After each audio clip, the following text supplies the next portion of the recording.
call the Carroll County Board of Commissioners to order at 8:30. Pledge allegiance, please.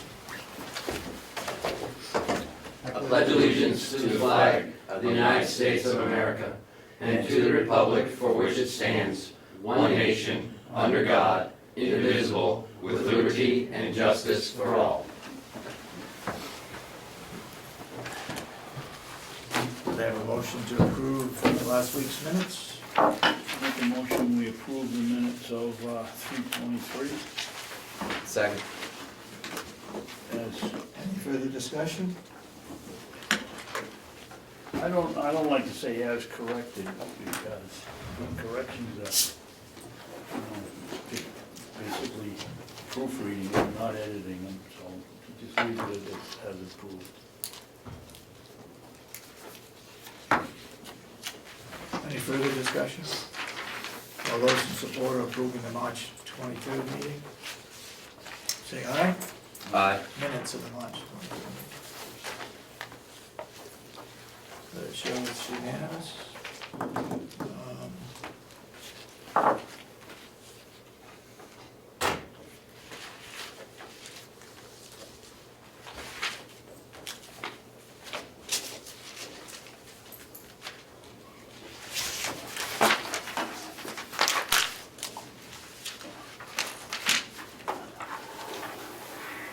Okay, public input. Seeing none, we'll move on. Award the bid for the jail. Mr. Chairman, last week we opened a bid up from Alternative Solutions Associates. And we wanted Jason to go back and review the bid, make sure that it followed the specs. And he's here to report on that today. Contract, Superintendent? contract does, I would add that on the very last page, page 14, on changes, as we talked about, I believe, Commissioner Ahlgren wanted me to look into, was how long this will be. This will be it'll be a 12-month project, ending with the Bureau of Justice Assistance Second Chance Act application for funding, which we will have a very good shot at getting. Most of the time you put it in and you put together a good program, you get that funding. Any other grants that would be well suited for the county for programming. And the rest is, it is what it is. The costs and everything else. I talked to him. Usually what happens is, he's been in some past history. Sullivan County, we started this program was 9 years ago, and he's still with them 9 years later. Once he starts writing the grants in, most grant writers write a piece of the grant for them to stay in the grant, and they continue writing grants for you. So the first one is why we're paying for his consultant fee, get the program set up correctly, and then we're able to continue with grants, and usually they stay on, continue writing the grants. And they've been successful for 9 years in that. He just got done working with Belknap County, that was a very extensive project. They're still working on it to expand their jail to 62 beds for a therapeutic community. Not something we're looking for, but that was over $100,000 project. And now they're coming to Merrimack County renovating their whole jail under grants. So very extensive in New Hampshire and very extensive knowledge of grants. He's also one of the leading people that did start the re-entry program around the country and set up these type of models throughout the entire country. It actually came from him and his team. So. Did it say anywhere in the contract that he would be writing so many grants? Or just that he's a grant writer and it will be? No, some writing grants, and the biggest one will be the last section. This will be a 12 project ending with the Bureau of Justice Assistance Second Chance Grant for funding and any other grants that be well suited for the county program, because there is some other grants coming out from the state. So we would be working on those over the next 12 months, writing those. And this is a good time to start it, because we build the program will look like, and grants will start until the beginning of next year, January 1 to March when they're awarded. So we're in a very good position right to start this now and be putting in for those grants. Because I think one of them is going to be the drug court that was changed. Would the grants equal what the cost of the company is? Are we gonna exceed the $30,000 that we're going to approve for this? Yeah, the grants will probably exceed that, but again, we, also at the same time, taking into account, we have to, as a group, Commissioner Delegation, everybody, is what cost on those grants that we really want to use and go up to. Because once grants run out, could be 9 years later.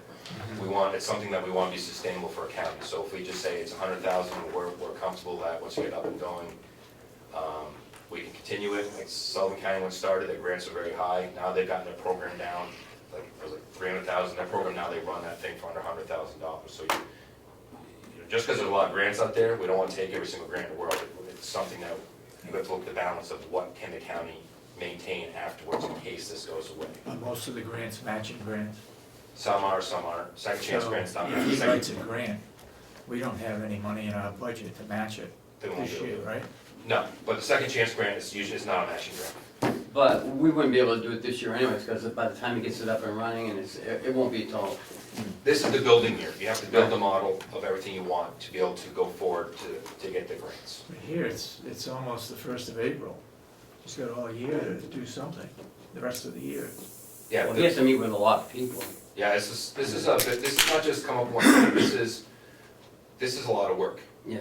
This is coming up and meeting with a larger group to start with, including all the resources in the community, and then building from there what this program would look like for Carroll County. And this is a lengthy process. That's why this is about going to be a 12-month process. When we get started, there'll be a lot of meetings with bigger stakeholders, and then it'll work its way down to the jail in smaller groups until we figure out how exactly to look inside of here, have that model of what it's going to look like, and go for the grants. And then that will tell us how much we really need for grants, or don't need for grants, to run whatever model is going to look like. And every county looks a little different. We will look like Carroll County's model, not anybody else's model. And he has a good understanding, or he's familiar with the Carroll County justice system. As you said, he did an NIC local system assessment in the 90s. And he did a review of the reentry programs in 2012. So he does know a little bit about Carroll County, what Some programs we have. right, and what our structure is, and what the outside agencies might look like, and how they might be able to help us. Plus tying into like already has Belknap County, Sullivan County, Merrimack County.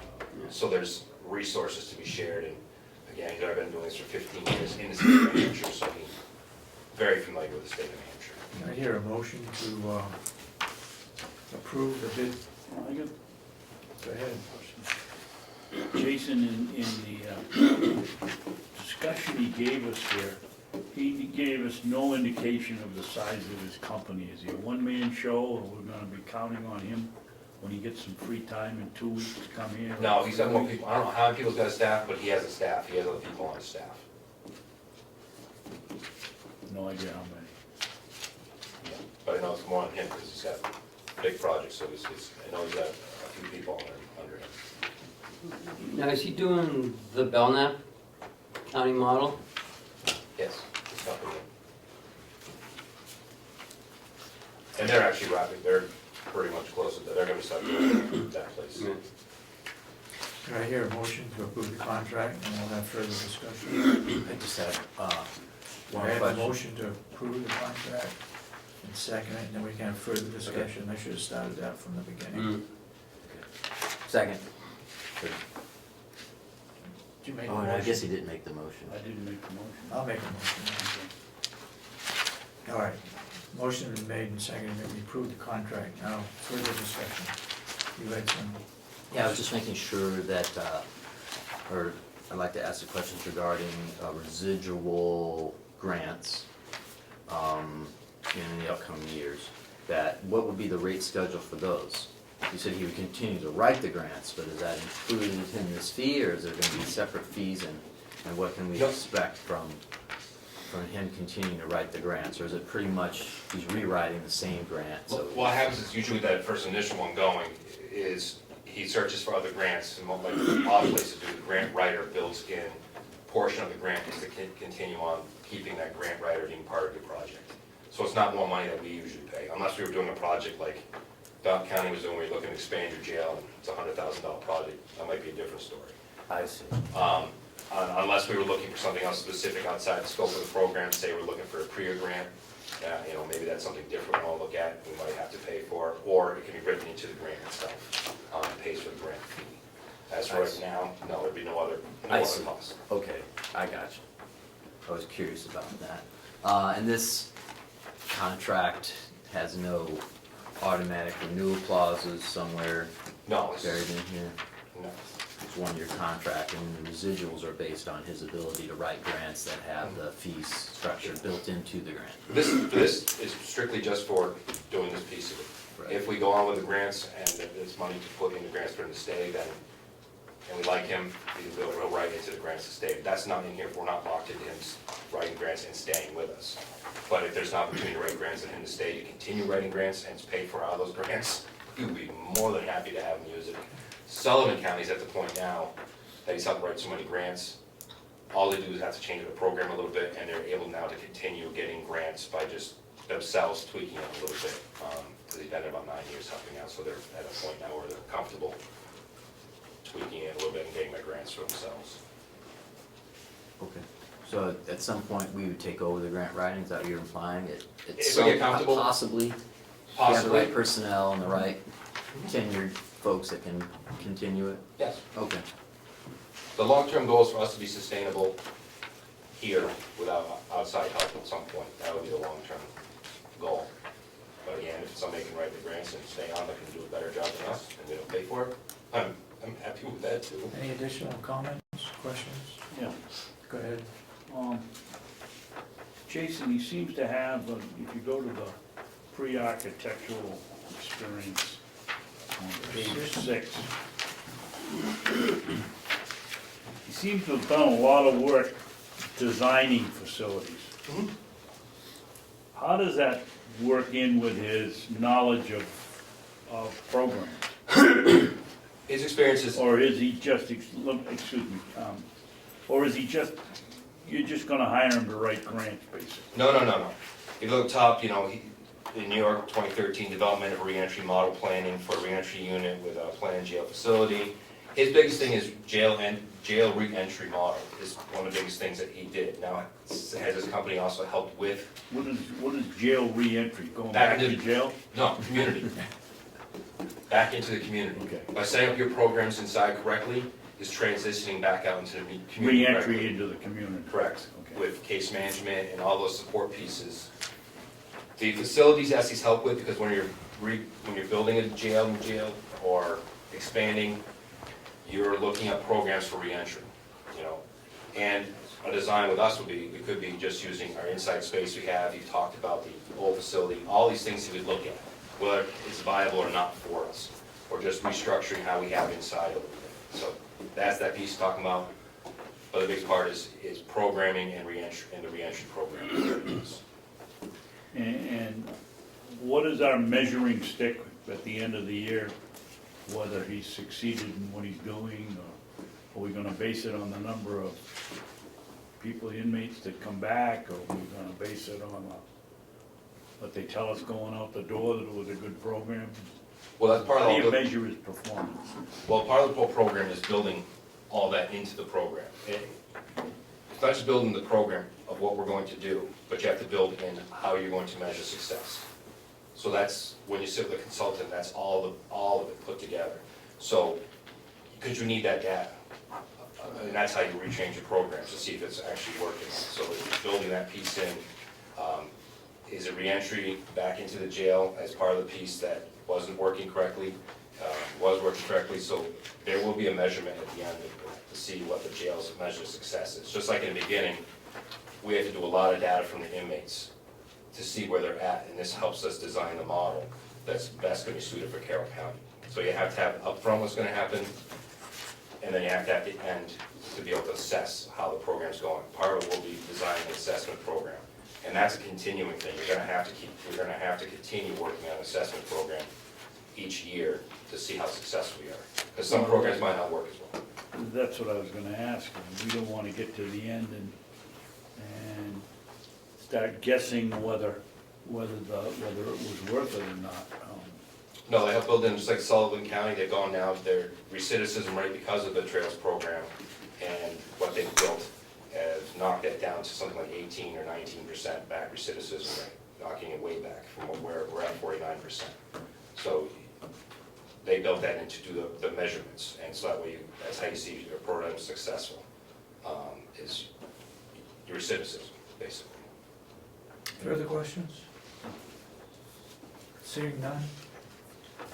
All those in support of the motion, say aye. Aye. That's so voted. Just want to sign on. Sign it. Just sign the last page.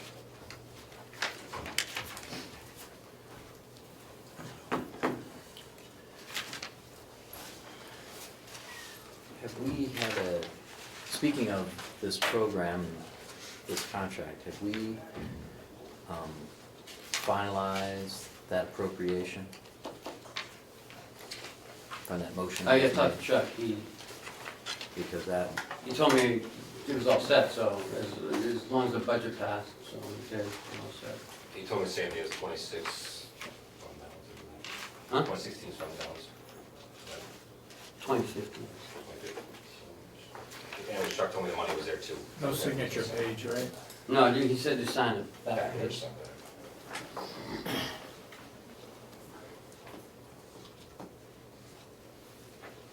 okay. Well, I think before we issue the check, we better make sure that there is an appropriation for, that part of it is all put together properly.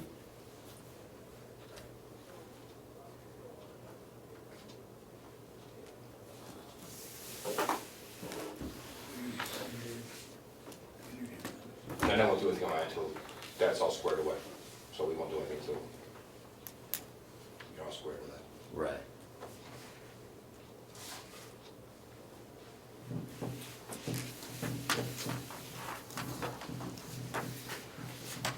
I'm sure we can work through it, it just seems of an unusual nature, so I just want to make sure everything is in place before we actually cut the check.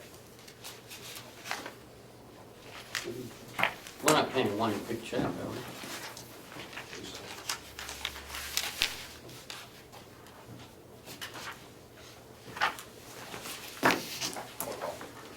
Maybe we should, See if we do quarterly payments. yeah, Yeah, we ought to be working. I don't think we'll have a problem with that. And I will- yeah, that's a good point, that the billing should be addressed, that it should be, Quarterly.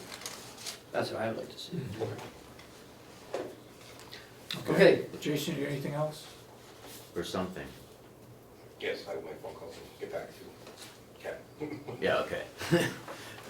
All right, thank you. That's an important piece, like if he wants it all up front, or what he Do you have anything wants, else? 10%, Thank 20% you. up front. Mr. Chairman, I'd like to move to the Motorola contract. It's not on the agenda because of the late entry. I gave it to you yesterday to review. Yeah. Sheriff?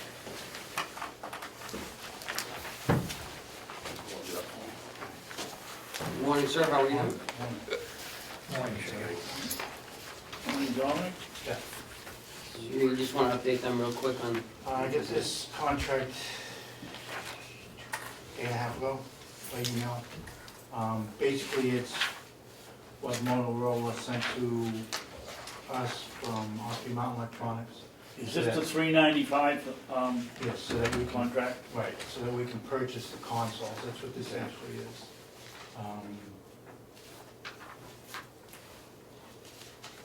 what's the 395 contract? That's the total sum Total of the sum of the project. That we moved to the 200 fund in the budget. I think the figures in here, the breakdown of it is basically, I think it's 320 something. $320,750. The actual consoles from Motorola, and then the rest of that is for the Ossipee Mountain Electronics to install it in all the wiring. But it's not $395, I'm sorry, it's $349.95. Right, I was like, and $995. That's what it is. Now, do we own the equipment? Do we own equipment? Yeah. This is through a federal grant, so Well, Again, it this says is here, that money. within 30 days after termination of this agreement,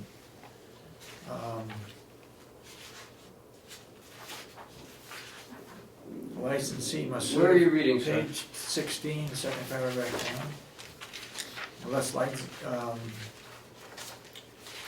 Motorola that all copies of the software have been removed or deleted from the designated products, and that all copies of the software and documentation have been returned to Motorola or destroyed by licensee and are no longer in use by licensee. That's just software. Yeah, that's just software. The software, okay. Because the actual equipment will fall under the federal grant. Right. It's the federal owns it, basically. Right. And then we would have to dispose of it through federal regulations. So there'll be a continued software licensing Yes. that goes on a yearly basis, is that's what they're There's no- discussing? You can't break there's the no fee. contract. There's no fee. If it needs an update, they'll update it. These are radio consoles, basically, so Mhm. there's no continual annual fee from Motorola. Ossipee Mountain Electronics may have a fee that we already have for the towers and stuff, annual fee to upgrade or upkeep the radio system that we currently have. It's basically just replacements of what we already have.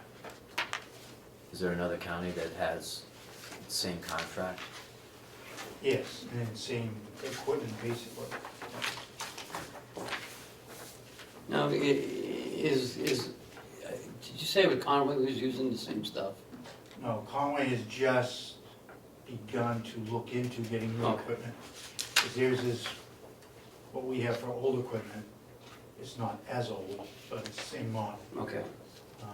And they were looking to better their system, so they may look into the same type of equipment. But they're obviously a much smaller base, it's only a 2 radio system. Actually, right now, it's only 1. So will we pass this along to the grant committee? So they had a chance to review it?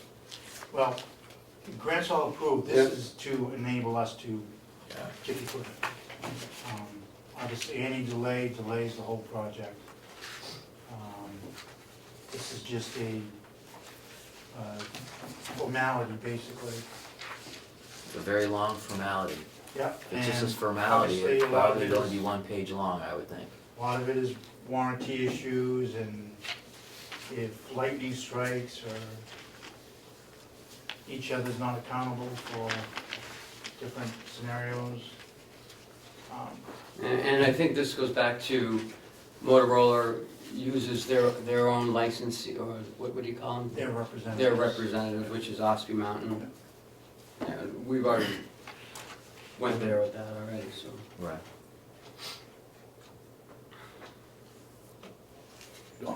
So who has reviewed this contract at length then? I read the entire thing. Not an attorney, but it seems pretty standard to me. You have a question? Yeah. Go ahead. 5.3 on page 4. Freight title and risk of loss. Do we have any agreement with Ossipee Mountain? That if there's, it says here that once it leaves Motorola, it becomes our responsibility. If it's wrecked, are we covered by insurance, or what happens? I mean, if you notice, it's actually gonna be shipped to Ossipee Mountain Electronics. Okay, but aren't we the customer? We're the customer through Ossipee Mountain Electronics. We're not Wait a taking minute, that's the hangup. I mean, are we gonna be in a contest with Ossipee Electronics if the truck rolls over and the stuff gets wrecked? That they're the customer, we're not the customer? Yeah, no. No, we're not taking ownership till it's in the building, basically. Okay. And then it has to be tested and working order till it's all finalized, that Before you sign off. we sign off on that last page. That's why it's only page 12 that we need to sign. the last page is when it's all in place and running and tested and approved. That's the actual acceptance of everything. But we signed this as a customer on page 12, right? On page 12. Right now. To get it delivered. To get the equipment. I hear a motion.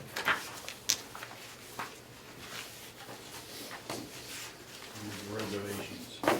What's that? I'll move it with reservations. I'm not a lawyer, so. Right. Is there some sort Do of? I hear a second? Second. Okay, go ahead.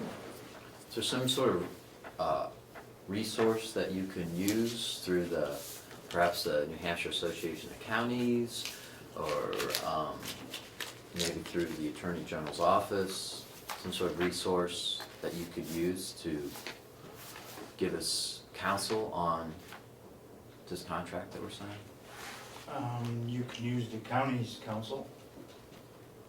I can ask Are there any other sheriff's another departments sheriff's that office uses this? to show me that they got the same exact thing and they sign off on it. I can do that. You know, I'm just, like I said, I'm just kind of looking to assure that the contract doesn't have any loopholes or red herrings, or however you want to term it, something that might come back to bite us that we might need to negotiate in the contract with them. That's all. You said you weren't an attorney. You read it all looked good. And unfortunately, you know, we've had some history of signing contracts and then finding out that there were clauses in the contracts that we may have not had the full breadth of the knowledge. So I was just trying to get some assurance that there's some sort of counsel that feels that this contract is worthwhile. Well, what does Belknap use? I have no, as far as they have, Rockingham? Does anybody have this equipment in? yes, Stratford's just buying it, Grafton has it. So, can you call the Grafton Sheriff and see if they've signed the same thing, and see what? And, you know, perhaps they had counsel review it. That's what- And that's the made, point. and made some recommendations for changes. Yeah. To see what I mean, and just something that gives us some assurance that somebody is a lawyer, looked at it and said, yeah, I think you're okay. Go ahead, John. Thank you. If you can do that before this ends. Regards you to can- contracts, this world functions on contracts at every place you turn. But there's a lot to a contract, maybe people don't give consideration to. There are three elements to a contract. One is presentment, that is the document itself. And then you have disclosure, which is a very important element, where all those things that he's mentioned, including legalese, is disclosed. There are no secrets. Because if you don't have that, you won't have a contract. Okay, and then there's acceptance. Now, all these elements are very important because of an agreement between two parties or more. So, in say in a court, if you're faced with a question about legal terms and so forth, you can request an interpreter, a legal interpreter. So, in this case here, yeah, most certainly use the county's attorney, or I think at the state level, there may be even a grant review at the state level as well. Thank you.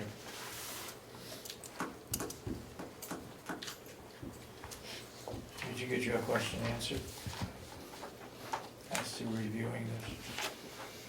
Yeah, I think, you know, if we can just get something, as somebody reviewed it, I mean, I read one clause here about the dispute resolution under section 11, and that section appeared to be equitable, you know, so that's an indicator that, to me, that it does, perhaps the rest of the document is also, seems to have equity, but if you look at section 11, it talks about that if there is a dispute, it will be held in the state upon which the governing body of where it's installed. That's good. It's not gonna be in Nebraska like we found in one contract.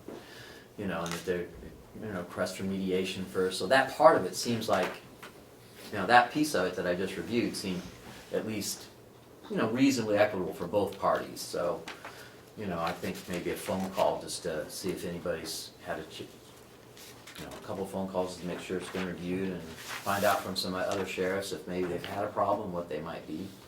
And I think it would be comfortable at least get the ball rolling. Like you said, it's not fully done until we sign the end, right? We just need to sign this piece. Any further questions? All those in support of the motion, say aye. All right. Aye. Aye. Then it's unanimous.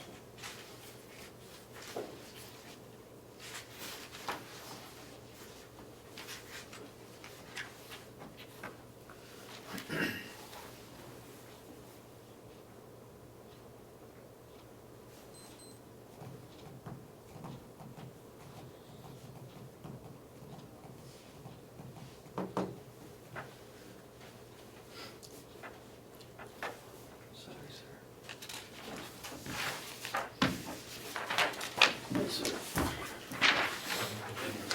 Okay, we all signed? There's only one signature, but you wanna sign it too? No, don't have to. Great, all right, Sheriff, thank you.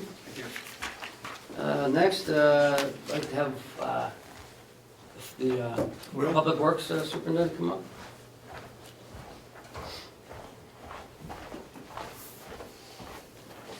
Morning, Will, how are you?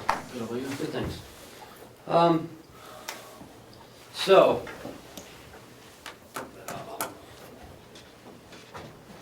part of the work session is gonna be to talk about the 2016 budget, the approval, and where we're gonna be going. Okay. I'd like to have a discussion about the Public Works, the farm part of it, and the UNH Cooperative Learning Center piece. We learned Monday that the UNH Learning Center needs a working farm for it to be successful.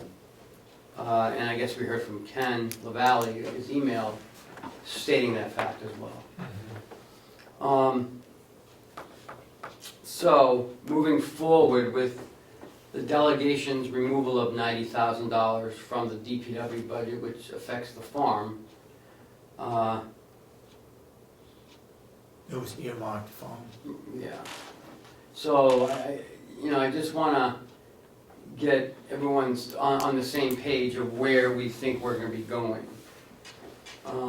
We've had a little discussion here and there at some other meetings of how we think the farm should be going, and I thought Will should be here to get your direction on where he should be going and have some input to what he thinks, how we should get to the end of the summer. Well, the Learning Center is a great idea. I think the Board of Commissioners, a long time ago, was thinking along those same lines when we were going to try to get Cooperative Extension to move here on campus. Because those people within Cooperative Extension could help recommendations for the farming operation.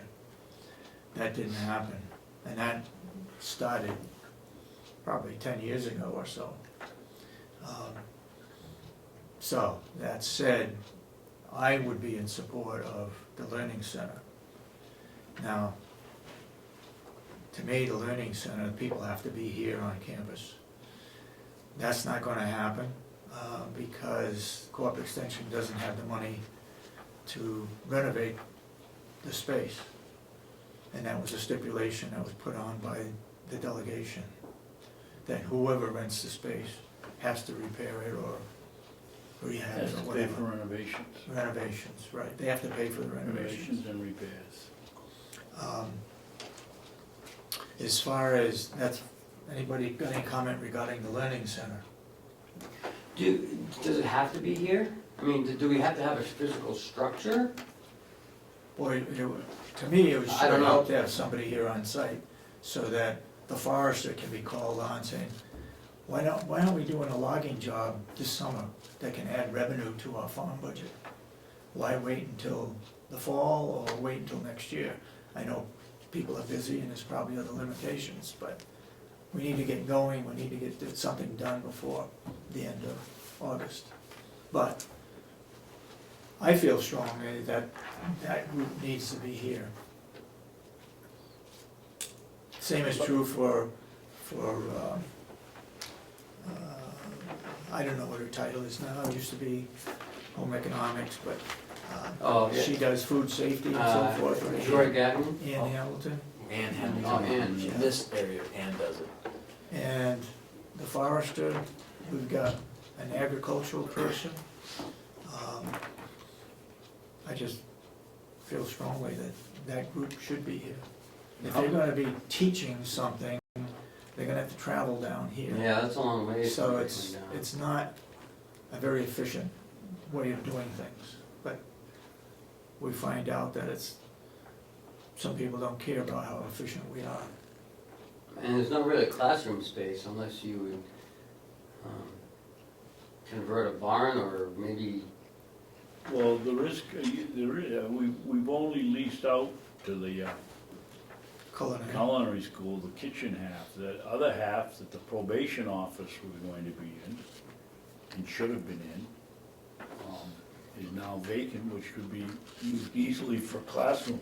A learning center, they do it all over the country in cooperative, state cooperative extensions. It's a great idea, but how much sense does it make to have the educators housed 30 miles away? So I think the committee needs to look at how that is gonna come about. I don't think their job is completed yet. Certainly, they're gonna need some classroom space near campus. Absolutely.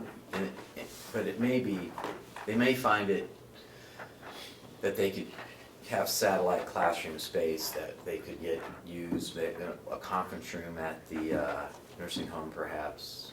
Just, if they need classroom space that's near the field, so to speak, and, they meet and then they go out into the field, perhaps that's something they could do. It's perhaps something we could, provide, that it would be, a satellite kind of thing, where they'd still have their home-based structure in the Conway area, and then be able to come down here to hold classes for specific things.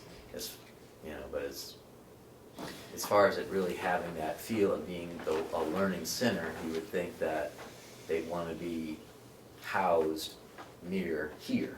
Yeah. And that's something they would definitely need to work through, but I think from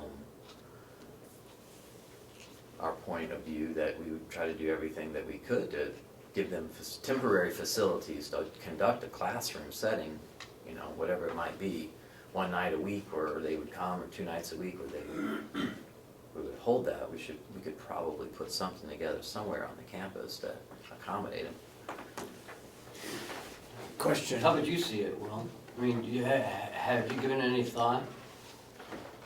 I think that you have to look into what you're going to define as a learning center, because I agree with Commissioner Sorensen. In my past, I've worked a lot with the cooperative extension. I'm a master gardener, I'm a 4-H leader, I'm the chairman of the advisory council, I'm involved in the cooperative extension extensively. And we've worked tirelessly with different programs down here.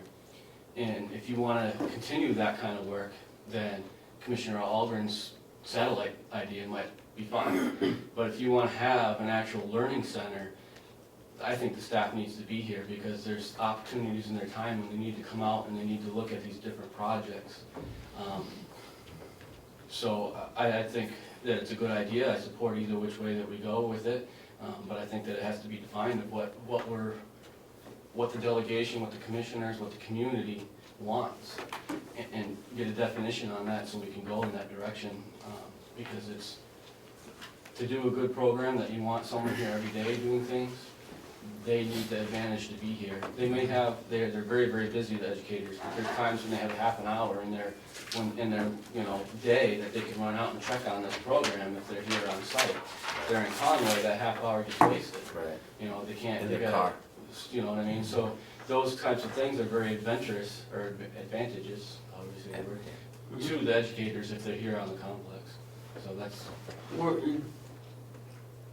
Did they ask anything of you, any input from you on this learning center? no, I was left out of that. Okay. Don't feel alone.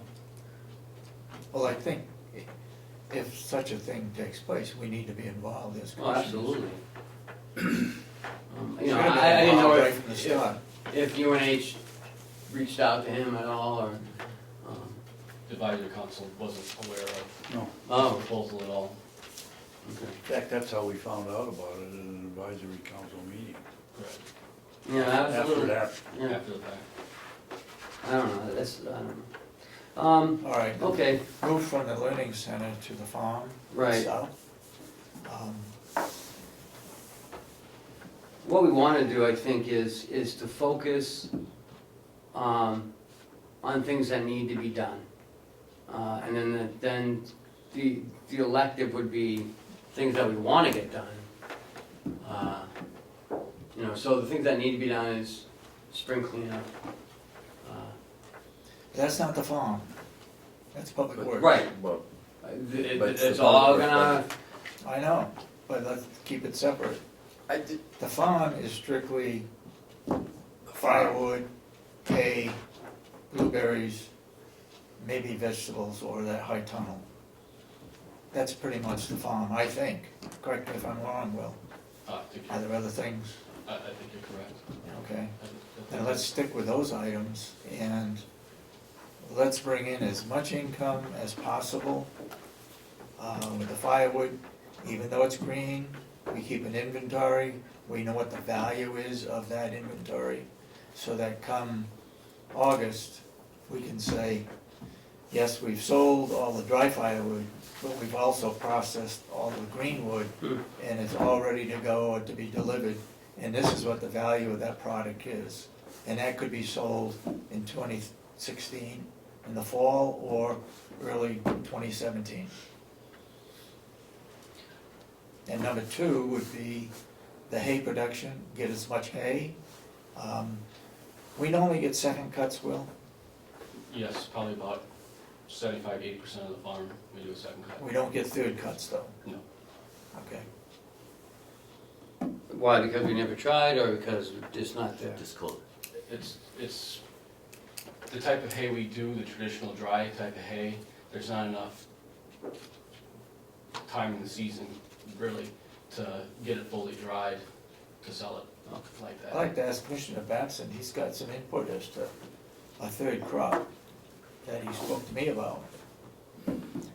my friend down in Lee, where does hay all the time, says his best hay comes in October and November.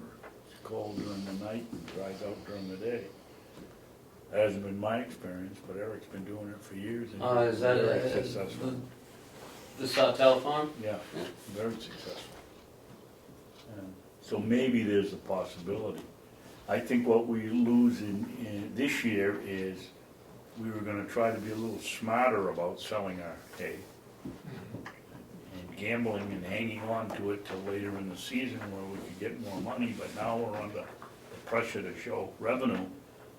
We're gonna have to unload it as soon as we get it put up rather than sit on it. Well, can we do the same thing with hay that we're doing with firewood? Take an inventory of what we've got and what the value of that would be? We have hay customers that are expecting delivery this summer, correct? Or not? I've got hay customers calling me almost every day wanting to know, but I haven't committed anything to them because I didn't know what was gonna happen here. Right. But they are anxiously waiting for an answer of how things are gonna happen. They have animals to feed and they depend on having a good supplier. And we provided that service for, How much are we getting for hay right now? first cut out of the barn is last year's prices were $4.75 a bale, first cut. It was $5.50 for delivery of that first cut. So 75 cents delivery charge. Yes, sir. And that was based on a minimum order? That's a 100 bale delivery minimum Okay. to deliver. Second crop was $5.50 a bale out of the barn, $6.25 delivered. Mulch hay, Did we do a lot of that, Will? What, did more people, well, now you're starting to get up around $6.25 for delivered price, or did more of them come and pick them up? No, that didn't affect people. Really? The main effect of that is being able to have, I never have enough second crop to the demand.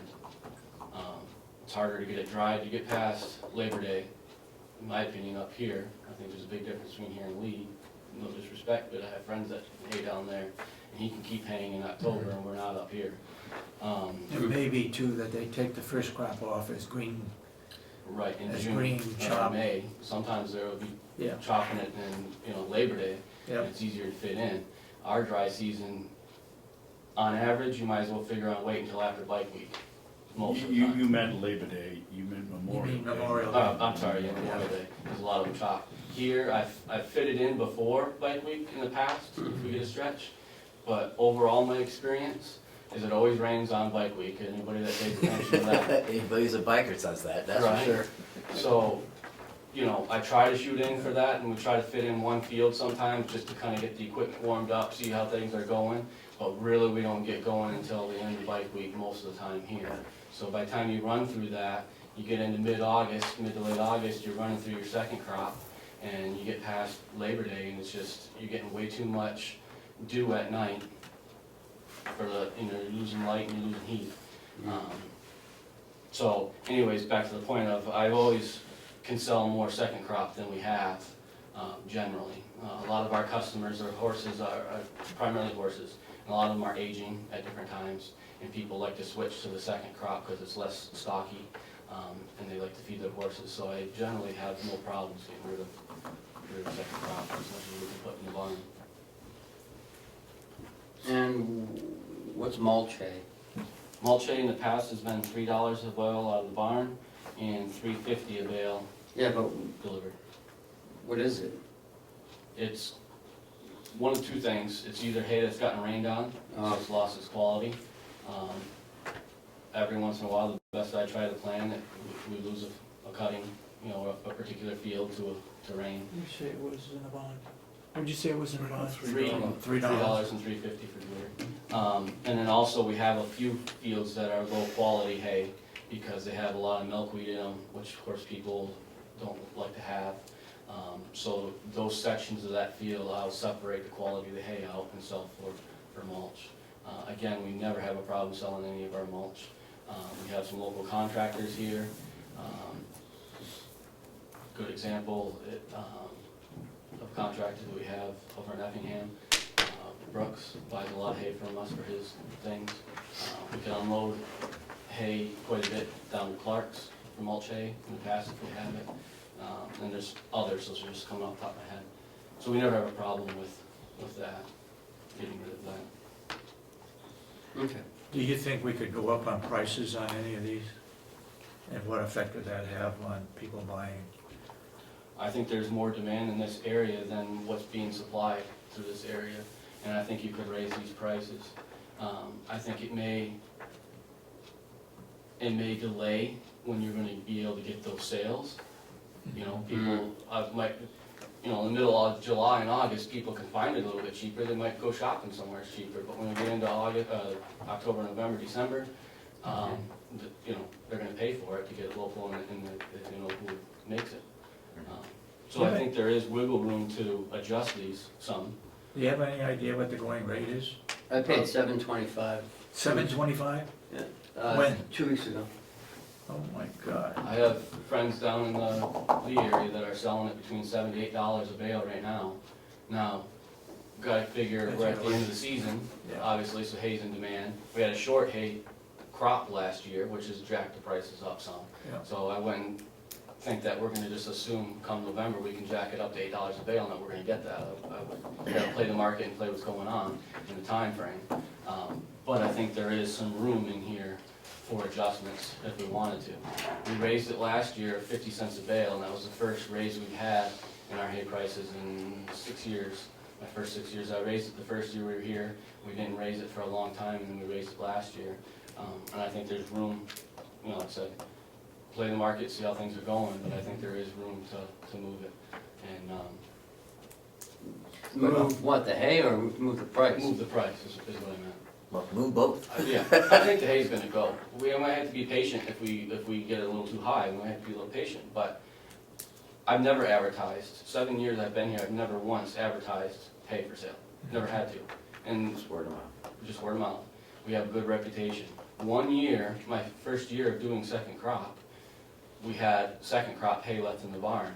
Reason being, the prior farm manager before me never did a second crop. Must have known. Nobody knew. Once they caught on that I do second crop, I've never had it left in the barn. So, that exception to that 1 year, I've moved all the hay out of this place by the end of November and had the machinery back in the barn for winter storage. So, Well, there's another good point too. If we kind of hoard the hay a bit, so, and waiting for the price to go up, will that mean you won't have room in the barn? Do you need the barn for that winter storage? Is that gonna be I need the barn, but there is room. You're also indicating that we're gonna get rid of the wood we have. Some of that barn we use for wood storage, which could be replaced with hay that we stay, that you can fill in. Just Right. well enough. Oh yeah, and I understand, but there is, I can manipulate and move things around to make some room. It's Or not at the least most some room. efficient, but it's For some of it. possible. Right, for some of it. Well, certainly it's part of our charge to try to keep competitive with the local sellers, like we shouldn't be underselling them. Underselling. We should, really try to, keep a lookout in the paper to see if they're selling it, even though we may not be advertising it, just to try to maintain that, so we're not undercutting them, pardon the pun, on the hay, but that's important, but also. That was bad. It was bad. But also, to that end, because we don't really want to be in direct competition, but we're also trying to make the farm productive, Right. so it's not Do wasting you think money. $6 a bale is it's out of line? On the first cut, Out of the barn or delivered? Well, Oh, that was, how many, when you take it out of the barn, individuals call you and they want 5 bales of hay? Most of the time, the people that come, I have 1 or 2 customers that might get up to 100 that come out of the barn. Yeah. Majority of them are 10 to 15, 20 bales at a time that they're coming to buy out of the barn. Our niche service that we have that's not provided in this area is it's becoming square bales. I mean, a lot of people are getting out of square bales because they don't have the labor to do it. It's getting harder to find square bales. But besides that, our niche market is the fact that we deliver and put it in the barns. I have a lot of customers that have horses and don't even own a pickup truck. To the fact that they can have us come and deliver, they're willing to pay that extra money to have that. Or maybe they're getting to be older folks and don't want to throw hay around and they want the young guys to come put it in the barn and be taken care of. That's a very niche that's welcomed in our community, in my opinion, and it's a way for us to make some more money. Has management issues of, okay, how are we gonna keep our employees rotating for all the things that we have to do? That's something that I have to juggle, but it is a niche that we have here. which kind of brings me to a point that I wanted to perhaps discuss, was that, the constraints of our budget expenditures make it such that we have constraints on what we can spend. So if we're not paying in-house employees to make the deliveries, and we're using, and if we outsource that, and they're actually getting paid from the customer, then that may be a way to save your time and your staff's time, so that you could focus more on campus duties. So the idea would be, if it was 100 bales, 75 cents a bale, that's $75 that you basically get for delivering the 100 bales. So maybe perhaps subcontract to someone local who'd be willing to do the delivery for the $75. Who loads the truck? They do. They do. And I don't disagree with you, it's something we can explore. I will go back to my previous comment, is a lot of your people in this area that work in hay, Commissioner Babson will probably tell you the same thing, are going to round bales because they don't have the delivery, they don't have the labor to work with square bales. That's where our niche market is. Totally open to that, we could go ahead and find somebody, but if other local people aren't finding it to do it on their farm and they're switching to round bales, think that is gonna be a challenge, not that it can't be done, but it'd be a challenge to find someone that wants to come in Right. and do that. That's where our niche has been. There's certain things that we've, everybody talks about how we compete, oh, we don't wanna compete. Well, there's certain niches that we do. There's not a lot of people that do campfire wood in this state in the form that we do it. So we're not competing with a lot of people in there. There's not a lot of people in this local area that deliver and put the hay right in your barn. So we're not competing with a lot of people in that. That's what I mean by niche. We've tried to design what we do here into niche markets that aren't doing a lot of competition or competitiveness with the locals. We can look for it, we can advertise it, we can offer it. Now, By all means. when we're throwing the hay in the barn, are we using inmate labor to Yes. assist? Okay, Yep. that part I have one driver that goes, and he's the supervisor of the inmates. Most of the time, he is working right alongside with the inmates, and they are offloading the truck and they're putting it in the barn. okay, 2 inmates can fit in the truck. okay. If we have, well, I shouldn't say that with hay, so that's pretty much the 3 of them. We have a couple local campfire wood places that, like White Lake up in Tamworth, West Ossipee, Tamworth. If we got a slow day and we can afford it, I'll take up an extra couple guys because it gets the truck unloaded a lot faster if we got more hands on. The hay, that never happens, it's just the 3 that go out with the hay. Okay, but we do take advantage of inmate labor to help Oh, throw yes. the hay, so that part of the puzzle was not conceptualizing why we could do that. I'd like to go back to the cost of the hay bale.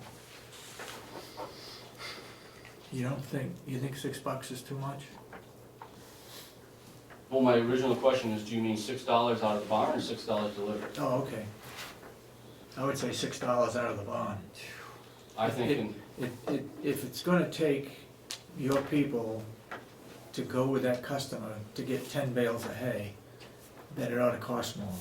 If you're delivering 100 bales at a time, then it could be a little more reasonable.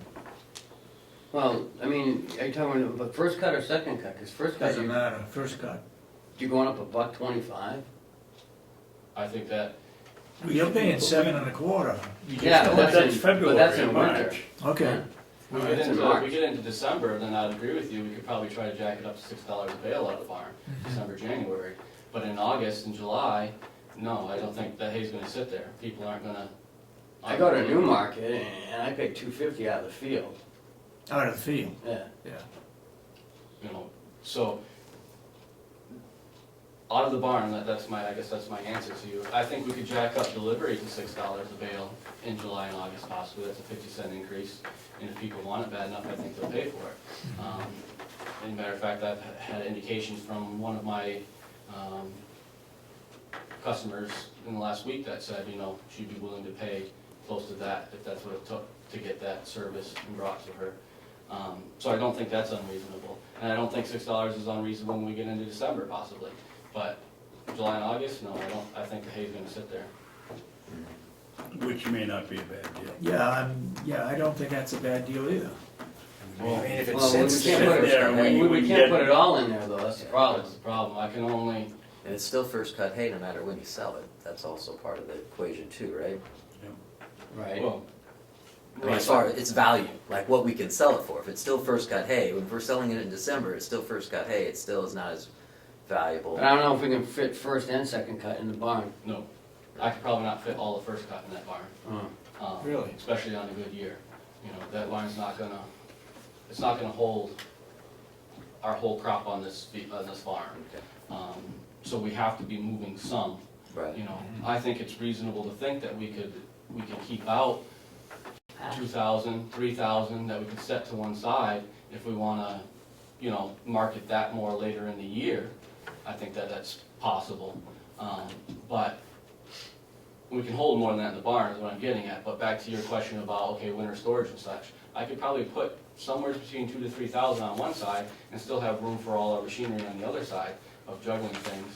And then we could try to sell that a little bit higher and have it offered, December, January, February.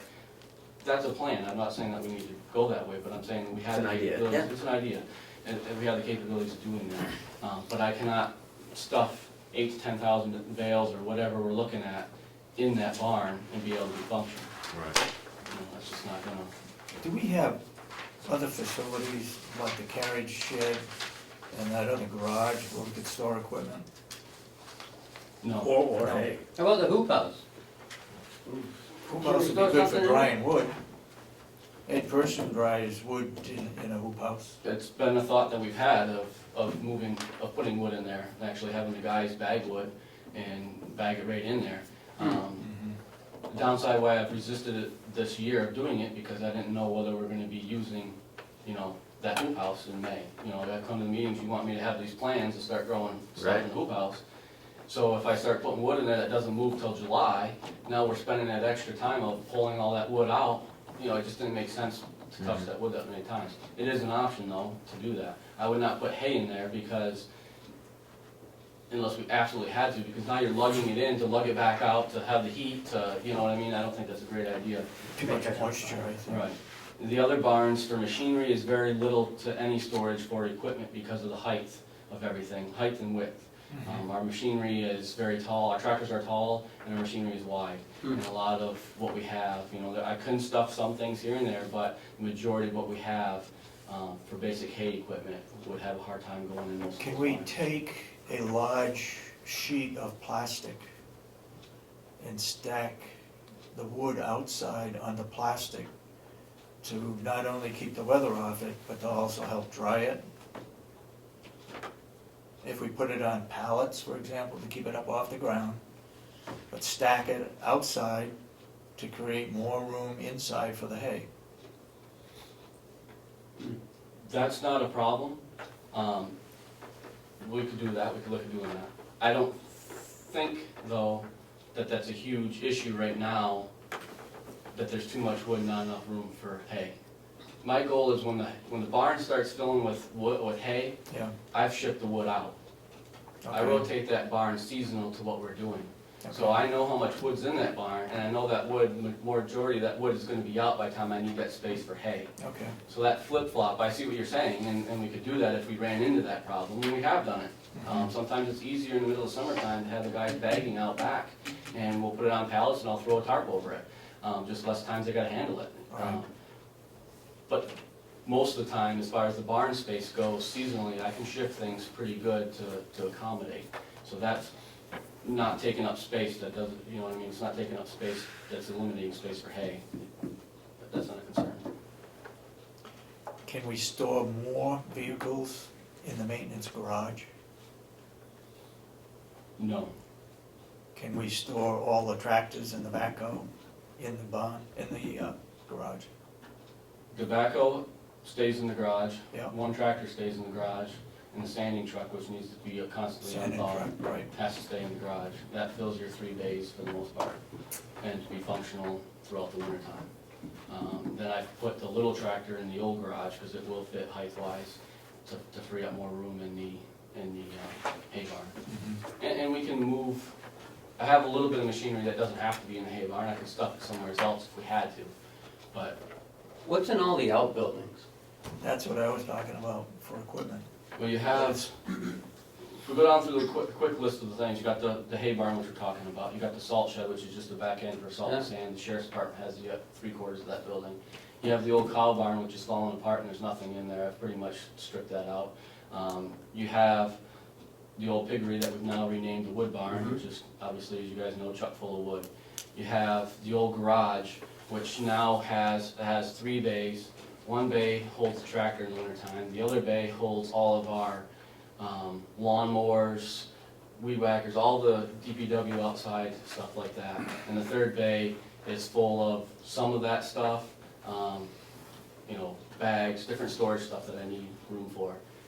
Then you move out to the carriage shed. The carriage shed has Now, is that the one behind the wood barn?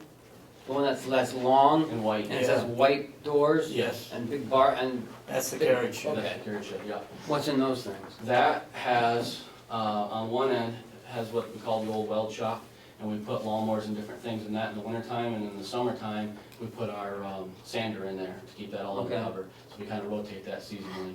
The other bays have several things in them that are, a lot of them aren't useful, a lot of it probably could go to the historical society, to be honest with you. Okay. It's the last barn probably in my time that I've been here that we haven't fully gone through. I've taken bits and pieces out, but I haven't fully gone through. The barn is in very rough shape, though, and as far as storing hay equipment in there, most of the doors are not wide enough, and the height to get the tractor in and out is not. No, I just wanna know what's in there. Right. I mean, is there stuff that we can get rid of? I think there is, but it's some stuff that's not just junk. I don't think it should just be, a lot of it's not scrap metal, a lot of it's not just something we wanna burn on the burn pile. It's got Antique, historical, historical value? like potato planters or harvesters, and there's some old Wow. horse-drawn stuff in there, and there's just a lot of stuff. There's a lot of old irrigation lines that we might need at different times, you know, we pull parts off of for different things. You know, it can be cleaned out and there can be some space used in there. It's just a lot of decision of what we wanna do with a lot of the stuff that's. Could you put wood in there? Or is it too damp? It's pretty damp. I mean, if we put it up on pallets, it's possible. It's not, you know, I wouldn't say that it's impossible, but we want to be careful. It is a possibility.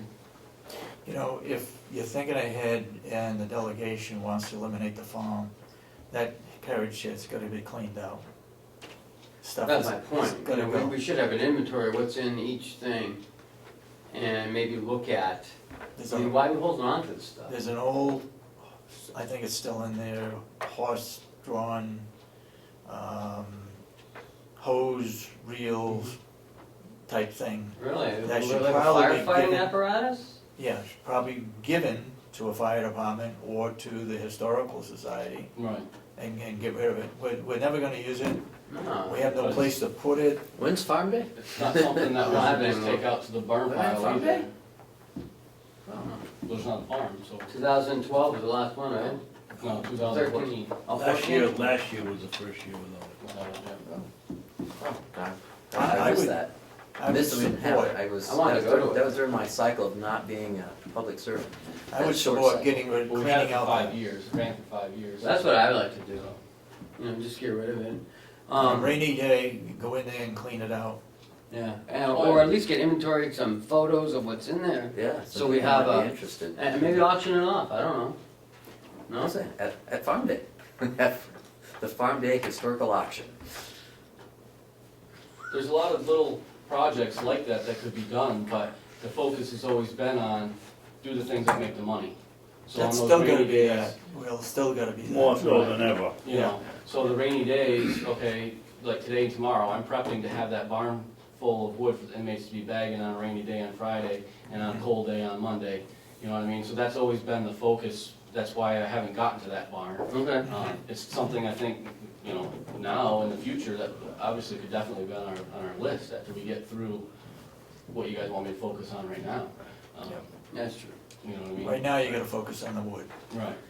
and when Which- hay season comes, you gotta focus on the hay. Which, Can I bring up another Go ahead. subject on the wood? If we sell this wood and we're taking $90,000 out of the farm, are we getting out of the wood business, so we have to put our wood processor up for sale? interesting you said that, because I got a call from Stratford the other day that they've reached out to, because of all this, they've reached out to the state parks, and they're now providing the state parks with wood.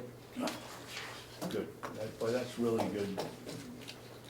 Well, there's an opportunity there, so they, Well, I mean, that's the problem when you have everybody sitting around talking about it, and if anybody's got a half a brain, they're gonna pick up after it and go after it.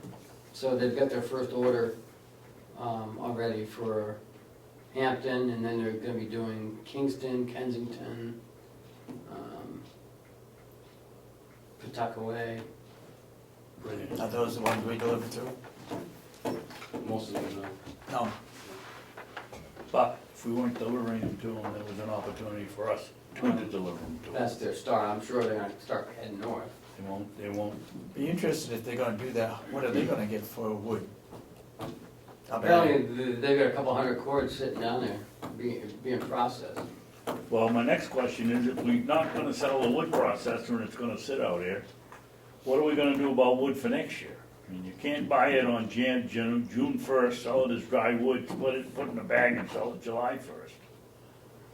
We gotta be thinking ahead, which is something that doesn't happen around here. well, and even more so this year, in my opinion. I mean, right now, we got a lot of green wood, so I gotta take, you know, like Commissioner Sorensen said, I gotta sell what we can, I gotta inventory the rest of it to give you guys sales projections, whether we can get it out this year or it's gonna have to be next year, I don't know. But that amount of money that was cut out of there, I mean, we're living for today and not planning for tomorrow. That's right. With this stuff. All right, let's look at it another way. Why can't we have a logging job and create our own wood? Can Wendy mark an area and have it cut this summer, or as soon as possible, as soon as it dries up, so that we can get some firewood without any additional cost to it? We can, but, Well, yeah, who do we pay? Do we pay For the logger? well, in the past, the way we've set up the contracts is Yeah. that they give us a lower stumpage rate on the things they're gonna sell in order to bring us X amount of loads to the. Yeah. So you're gonna do like another 100-acre cut or so, and take 40 cords of wood and sell the rest? So the Is wood that in doesn't the cost, plan though? I mean, I don't wanna start. the wood doesn't deviating cost from us the- anything. I know, but I don't wanna deviate from the forest plan, because now we're starting to panic, and Well, I don't wanna end up, you know. you're right, I think we're in a panic Well, mode. I don't wanna clear cut, you know, acreage because we need Well, I wood. don't think that happens, but, Okay, I just wanna make sure that that's not where we're going. but if we're not gonna have a farm, I who's gonna understand. take care of the wood? Huh? Right now, we need the money, we can't get any money out of the delegation to buy log length, then, and I don't believe we're gonna cut it ourselves, so we get a logger to come in, he logs it, he brings the log length wood to wherever we want it delivered, and He whatever takes he the gets rest, for, if there's any pine or anything else on it, he pays for that. Right now, in the past, we've had a contract with a logger who pays even the town taxes on it. Yeah, And gives us the wood and whatever he makes, right. on the rest of it. So there's What's the there's next no plan, cost to us. you know? We don't wanna have a cost, we don't have any money to pay for it. Right. But if we can get somebody else to do it and give him a portion of the wood, why not? Which is what we've been doing in the last Yeah. two contracts we've been doing. I just think we ought to move the She has contract up. another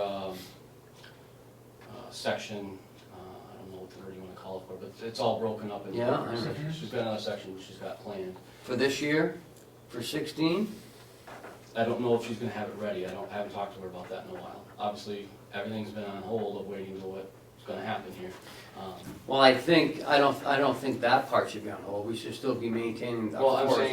saying she may be maintaining the course, I've been on hold of whether Okay. I'm communicating exactly Gotcha, what we gotcha, need gotcha, gotcha. on that. I can give her a call even today and find out where she's at with it. I believe she had, when I talked to her last month at the cooperative extension meeting, that she was planning to get another county forester to come in and they were gonna start trying to do some tallies and stuff. Whether that was gonna be ready for a cut by this fall, I don't know, but I know that she was getting started on the next one. But See, We're- this we're- fall yeah, it might be okay for next year. It all depends when you cut the logs down. the other, and I don't mean any, I'm not trying to be negative here or anything, but if you want me to I've never had a problem marketing any products that I produce here. If you want me to properly market these things, then you can't have a bunch of fluctuations in quantities and quality and those kinds of things if you want me to easily market these things. So if we're talking, okay, we're gonna send out, I'm making a commitment that we're gonna send out 10,000 bags, but now next year we're only gonna get a cut for 30 cords and I'm only gonna be able to send out 2,000 bags. Now that's gonna waiver my guy down there at the state that I'm selling this to, and he's gonna start, he's starting to question these things. The quality, he did a survey, they did a survey through all the state parks, what's your #1 complaint? The wood's not dry enough. He's really cracking down on me of what kind of quality of wood he'll take now, because of these complaints from his campers. He wants to keep his campers happy, obviously.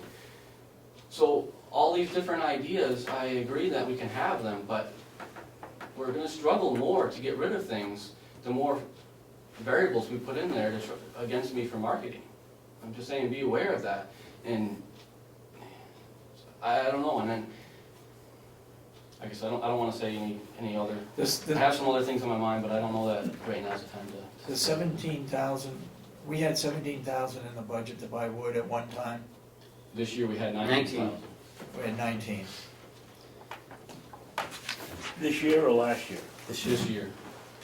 and last year, Took it last out. year was 17. Well, we had to, when the 90,000, we had to start cutting, and Right. that had to go.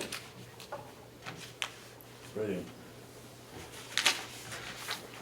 I mean, there wasn't a lot of discussion of Where the cuts are being where the made. cuts are made, and is this affecting farming, is this affecting the water department? There wasn't a lot of those discussions made when they made this cut. Yeah, And so, you know, we're hurting and struggling on these other commitments that we need to have on this complex taken care of properly. Well, that's still the number one priority of those commitments, Right. you know. And that's never wavered since I've been Right. here, What commitments? the DPW. To the, Oh, yeah. to the other DPW, I mean, when we're saying the number one commitment is the wood, that means wood, hay, vegetables, blueberries, you know, that, Right, not, you know, the first section is, yeah, we're gonna plow, we're gonna cut the lawns, and we're gonna do the water testing, all those things are first and foremost. Just to let you know, we're probably not gonna get to vegetables. I'm not talking about out in the field vegetables, I'm talking about in the high tunnel vegetables. as far as I can see, I have no money in the budget to plant a single vegetable. I'll be lucky if I can even pick the blueberries. We do have money, we don't have money. I do have some fertilizer, blueberry fertilizer still stashed in the barn where I had ordered extra in the past. So we'll be able to get by fertilizing our blueberries. I can go down and prune them, that's not a big deal. But there's no sawdust. But there's probably no sawdust. What we have down there, we can use if we have the time to do it. And then picking, you know, I don't know if we're gonna have the time to pick them. Inmates pick, right? Or don't they? Yeah, but you've gotta have someone supervising those inmates, and But you got a supervisor. But he's also cutting wood and baling Mowing hay, and you know, mowing lawns, and He's you also want got a to lot of bag other, painting you and. want him to bag the wood to I move the mow wood out lawns of and I here. pick blueberries. You know, you want him to bag. You have 7 acres and we get 900, there's a difference, scale. I gotta prioritize what's gonna bring in more income, that's what you're telling me. The wood that I have sitting on this lot and moving it out is gonna bring in a lot more money than the blueberries are. Okay, I agree. You know what I mean? So, I totally agree, I think it's a waste, you know, and I'm gonna do everything I can, and I'm sure the jail will work with me the best they can, that we'll get those blueberries picked the best we can. But when we're prioritizing things, I have to look at what's making the And we most need to money. increase the price on the blueberries. Is Jason dead set against pick your own? No, Because of, I've No. never approached him, but I spoke with him about it, and I think that's the way to he go. doesn't have a problem with it. Rather than have them rot on the vine. If that's something you wanna look at, maybe instead of you picking them, just, you know, so, I don't know who they pay, maybe, that's the other. yeah, I don't know, some nursing home, give them $2 and they get a Well, container. up at Grafton, they have, the day we were there, they had a guy that just got out of state prison sitting over there selling the goods and bringing in Taking them- $1,000 taking in them cash, and they weren't worried about it. I'm not saying you can do it here, Yeah, but but, mine is all, that's Grafton County, we're not Grafton County. mine is all on the honor Let me just system. remind you that. People come in and pick, they leave money in the bucket. I'm off the main road. I'm not saying that you can do it down here, but I go out and collect the money at the end of the day. And you feel that, I don't lose any money. okay, so. right, My only concern it's a good is, point. Yeah, my only We concern won't lose is any that- money, whatever that gets they- put in, it's better than rotting on the vine. So I mean, so that's certainly a reasonable alternative to set up something, whether you set up an Iron Ranger, like they do at the state parks, that's what they call it, Iron Ranger. You pay for your parking when you go into the state park, you pay for parking into that little box, you just Oh, put money in the little box. tin box. Yeah, the box, you know, can't get into it, and they call them Iron Rangers. But a similar type situation where people, you know, put the money in, said they took so many court, they put it in, or another option might be to put out an RFP to see if somebody wants to quote-unquote manage it, you know, that they sell it for whatever, $2.50 a pint, and they get to keep 50 cents a pint, and they sit there and hand out the pints. You know, but that's not somebody we're paying, it's just a subcontractor type of a situation. Somebody wants to manage it, similar to like somebody else would deliver it, we're not paying them, they're earning they're keeping their cut and then paying us their section, you know, and that's also should be something that the delegation likes. We're involving jobs for the private sector. All of that though means we get less. We get less We money. get- Yeah, it gets picked and so forth, but then our income goes down too. Well, the House always has passed the marijuana bill. The Senate hasn't. Should the Senate do that, looking way in the future? Could we grow marijuana here and process it? Where's the brake pedal? Probably do. Well, let me call Chip and ask him. I mean, Sure, Where's it'll the be brake right down. pedal? Wait, It'll be right down. slow down, slow down. No, you know, we've gotta look ahead. We've They're gotta gonna be find calling the sheriff other here in a minute. places to make revenue. There's a Other than couple what of things we're I doing think now. we may have a problem with. What's that? The federal government still doesn't recognize that, from what I understand. Colorado's making a lot of money. But it's But all the feds cash. don't, It's the not, feds don't recognize them. and we get Medicaid money, that's Yes. Fed money. I don't know how that would go with them. I'm But- just- Maybe someday, but that day's not very close. But the cash for that would probably supersede the Medicaid reimbursement, so I don't know. You know?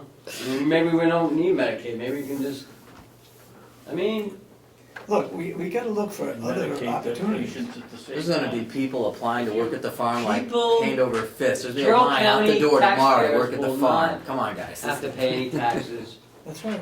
It'll be so cash rich. But Um, is there any other thing that we? But the feds may come in and like arrest us, I don't know. Yeah, I don't know if it's worth the risk. I don't know what it's, but I know. They'll be the in state- jail and the jail can come out and pick The it. state issued. They're already in jail. What do they got to lose, The right? state issued Sure, 3 this is growing great. licenses. There's a growing operation in the city of Rochester, in the industrial park. They've started that already, Really? yeah. And it's a Up private by the company. airport? Yes, Really? yeah. It's a private company. I would The think. state this- issued the license, and there's 3 grow licenses in the state, and Oh. 7 dispensaries, Is that right? but I don't know if it's a, I would think it'd be a great thing for Government the operation. county farms type, or they got land that they could grow marijuana on and help every county. interesting. I watched an HBO news story on that, and this has become a multi-billion-dollar industry. You know, companies pay, you know, $500,000 just for a shot at it in the state of New York. These humongous companies come in and they erect these big grow houses and big, I mean, it's amazing how much they spend. You gotta And, spend money to make money, yeah, and but that's it's what's not becoming happening here. It's our first challenge. It's becoming, I don't know the proper word for it, but, you It's the know. biggest cash crop in big- California. Big business. Mhm. Well, in New York, Ohio, It's the biggest income producing crop in California. and it's Better putting than the local, lettuce and tomatoes and wine for grapes. it's putting the mom you and name it. dad, you know, mom and pop businesses out, because the big companies are coming in with these massive warehouses of growing operations and, When they're doing it efficiently. and yeah, effectively. oh, absolutely. But, But anyway, We got any I think other we're in the- ideas as to how to make revenue? I can barely operate with what you're giving me. Yeah. And this task that you want me to do just Right. to phase this out. I've got ideas, I've given several ideas in the past, I come up with more ideas in the future, but we're just spinning our wheels if I can't even hardly do what you want done right Which- now, which Then I doesn't- think the farmer's gonna go down the drain. you know.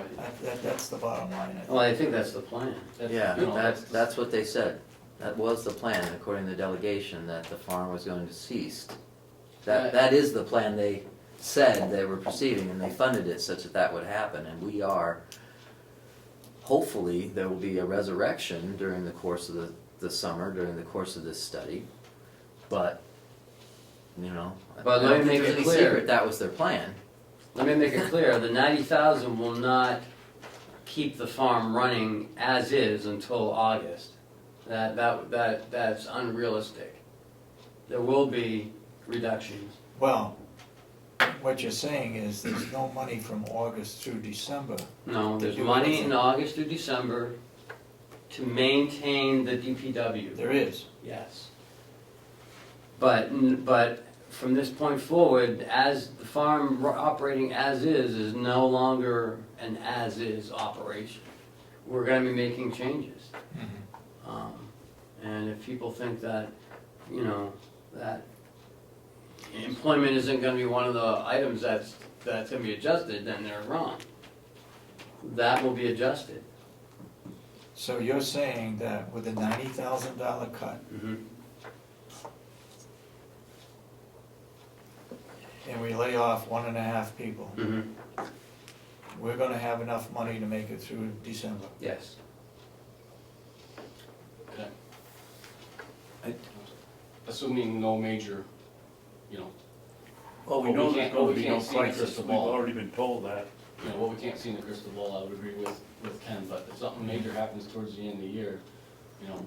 We can Yeah, make but major adjustments, equipment. we can make adjustments throughout different line items. I just want to comment, because we were kind of at that point, we were earlier and I get a chance to talk, but I think we should, you know, send a letter to the Learning Center Subcommittee, whatever they were, you know, that was developed at the delegation, asking them to let us be aware of when they're meeting, you know, the actual meeting time, so then Will could attend the meetings and perhaps the commissioner could attend the meeting. So we could, you know, have the opportunity for input. We may not be a voting member, but that doesn't mean that, you know, that we're, you know, because we talked about that earlier, that we weren't really involved with. They did mention during the meeting that anyone can come to the meetings. Well, I heard that they sent that invitation to us and we We declined to refused attend. it. That's what I heard from, who was it? McConkey. Mark, yes. Okay, well, in that case, like, it's even more important And that now that we they're send. official subcommittee, shouldn't they be publicly posting all their meetings? If they're official, now that they Well- voted to be official, I don't know, that was kind of, or was that? I don't know. I think that they was- were voted, and yeah, I think you're It's a right. subcommittee, they Yeah, gotta I have think- They gotta post it post it. public I think so, I think you're right. properly, I thought. I'd like to think follow so. up, who got the notice of the meetings? I didn't. Right. No, I didn't. Did you get a No, notice? what I think Ken is referring to, Mr. McConkey said, I think twice, that we were given the opportunity to partake and we chose not to. That's what he said, and I And was like, reducing the budget. I thought he was referring to the budget. attending the meetings, the because budget some, cuts. either Representative Ticehurst or Crawford said, well, when are these meetings and when did you have them? And you know, why didn't you ask other people? And he said, well, the commissioners were invited but failed to attend. Or That's not right, I never got an I thought invitation. they called it as an AHOC or whatever you guys. Ad hoc. Ad hoc? Ad hoc. AHOC. So they didn't have What to is invite it? anybody. Ad hoc means This for that, informal. this for that. Ad hoc is this for that. Oh, But it's not like official. Well, anyway, It's not with not with like authority. It's like, oh, we just got some people together. It's an ad hoc committee. It doesn't have like an edict from, you know, from their board or from us or from the delegation. well, they sure voted on that Well, ad hoc. They voted on making it official during the course of Yes. the meeting. That's after the fact. Right, that, That's the point I'm trying to make, they had this ad hoc Now, committee. now they'll, and- then they'll have to post them. yeah, Yeah. so now they'll need to, Now- probably should Now be a opposed. quorum will be 2 or 3 people instead of 8. So to be clear, delegation can only make recommendations. That's true. Okay, so they We're can't talking about start being any, involved in the process. right, but they can't start any learning center on their own without going through the commissioner's office. Right. So they should have just started, and asked us to Can attend. we go back to something else Go you ahead. said today? Well, anyway, can you Right. just please ask them to let us know we'd like to be involved, I think. Mr. Babson, go ahead. We're not gonna do any vegetables this year, you said, well. No, sir, not my plan. What are we gonna do? We've got gardens out here that other people can use. Food pantries can use, individuals can use. What are we gonna do? We're just gonna let it lay fallow? I think we had two, working with you, we contacted several food pantries. We had two that committed back to us that they would donate some money for seeds, depending on that amount of money for seeds. And being allotted by Ken and yourselves, I think that I could go ahead and use the tractor to do the work. Say I'll take a weekend and I can plow up the garden and I can lay the plastic down if they pay for the plastic. Basically out of the cost would be just fuel for a day to run the tractor and my time. And we could allow them to use what used to be our garden space, and they can come in and they can plant it if they have the volunteers, and they can come and pick it. If, for whatever reason, that there is time, which I don't foresee in my crystal ball, to free up a few inmates to help, then, I would help. I would assist. If all of a sudden we get a big influx from the jail that there's 10 people and really I keep 6 or 8 busy and I got an extra 2 that Jason and I can say, hey, let's go ahead and put them in the garden. If that was to happen, then we couldn't help out the food banks. That little minimal cost basically is the fuel, and assuming nothing breaks on the machinery, but it's basically my time to go out there, and I'm more than willing to volunteer a Saturday or Sunday, whatever, and go out and do the tractor work. It's not a money-making deal, though. No, it's all, they're paying for the cost of the seeds, the plastic, irrigation, and it's. And they're reaping the rewards from it. Right. Yeah, I and think- it benefits the community. I think but, okay. What about Master Gardeners? What about Cooperative Extension using that high tunnel? I have talked with Olivia, probably a month ago maybe, and said the way the environment seems to be going here, that we probably will not be using that, and if she wanted to put a plan together and do what she wanted, some kind of a program in there, that I suggested to her to start planning for that. I have not heard back if she has any ideas or what her plans are. I don't know where you get the idea from. My idea that I pushed all along was to get Olivia and the farm and the dietary together and plant that high tunnel. And apparently now somebody is saying that we don't have the time, we can't do it, we're not gonna make any money at it. I think the money-making issue was wrong, because I think we made like $8,000 last year on our vegetables. Vegetable production is a very high per acre valued commodity that you can grow on a farm. I mean, per acre, you see a lot of people making their full-time livings around here off of 5 or 6 acres. That's right. They grow vegetables. It's a very high profit.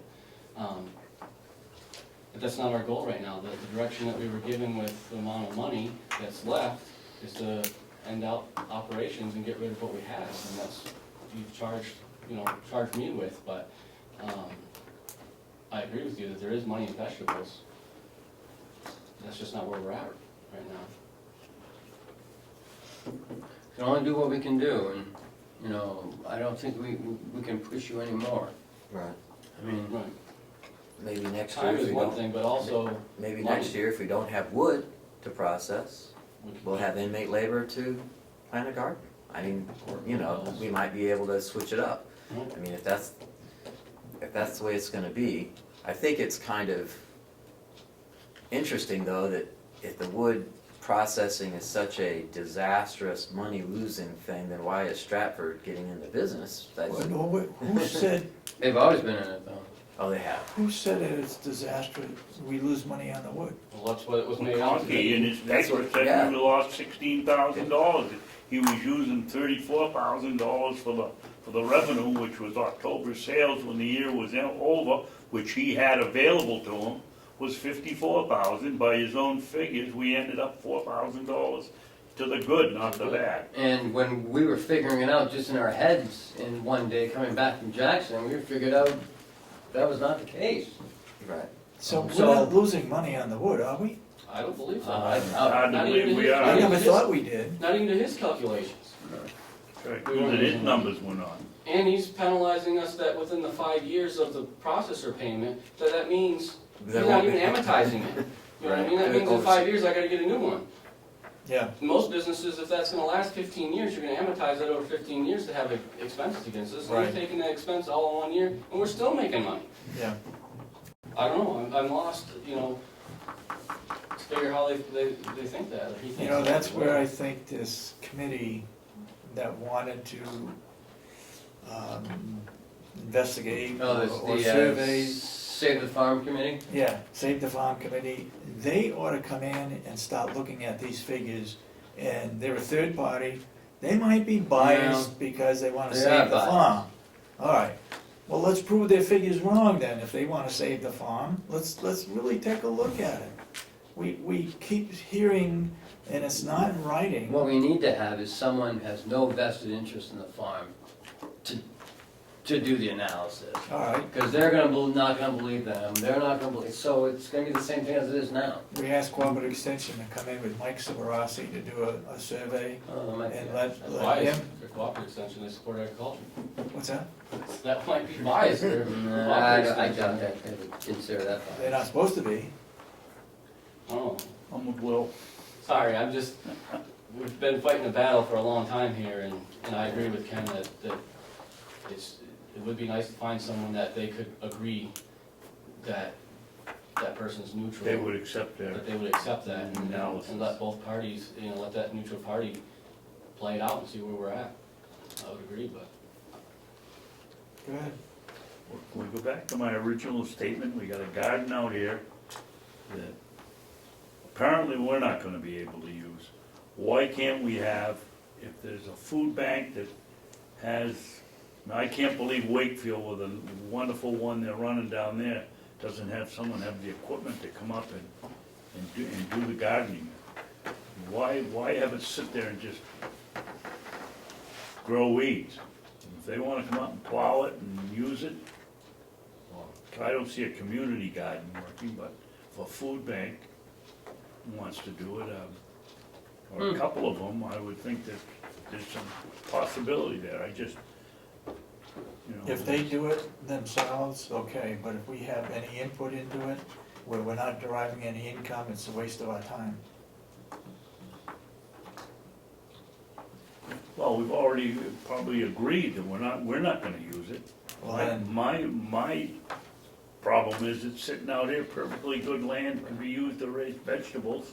I We agree. got we got a high tunnel that the cooperative extension, the conservation service put up for us, we're not gonna use that. This is nuts. I agree with that high tunnel. What, Ken, Sir? you got a call from Richardson, the one that got us the high tunnel, regarding some grant money? Yeah, No. we were on We a, got a call or an email from someone June from Soil Conservation. yeah, Richardson.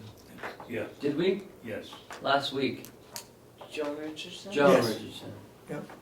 And said that she You could. got an on-year thing.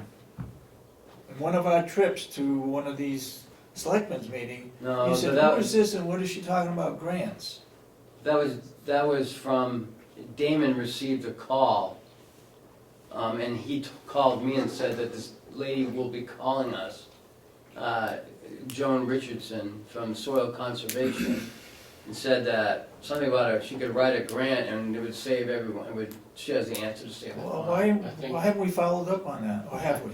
I think it's not Joan Richardson that you're talking about, I think it's June Williams. Is June. the Oh, lady's yes, it name. is. I've talked to her twice on the phone, she was hoping to be here today to talk to you guys. Who was that? June Williams is her name. I don't really know a lot about her, to be honest. I've had 2 conversations on the phone with her. She has some big plans that she thinks would help. And I asked her that told her she should come to the public input to express those opinions to the Yeah. commissioners. Yeah. I thought she was gonna be here this morning. I thought that was her plan. But I do know she has trouble. She's mentioned to me she's got health issues at different times, so maybe something happened this morning that she couldn't make it. But, matter of fact, I just checked my answering machine this morning, and she was on the answering machine apologizing she couldn't be here on Monday, and she said that she was planning to be here tomorrow, which, she left a message yesterday. So I thought she might be here this morning to talk. But, Where is she from? She's up in the Conway area. And what's her name? June Williams.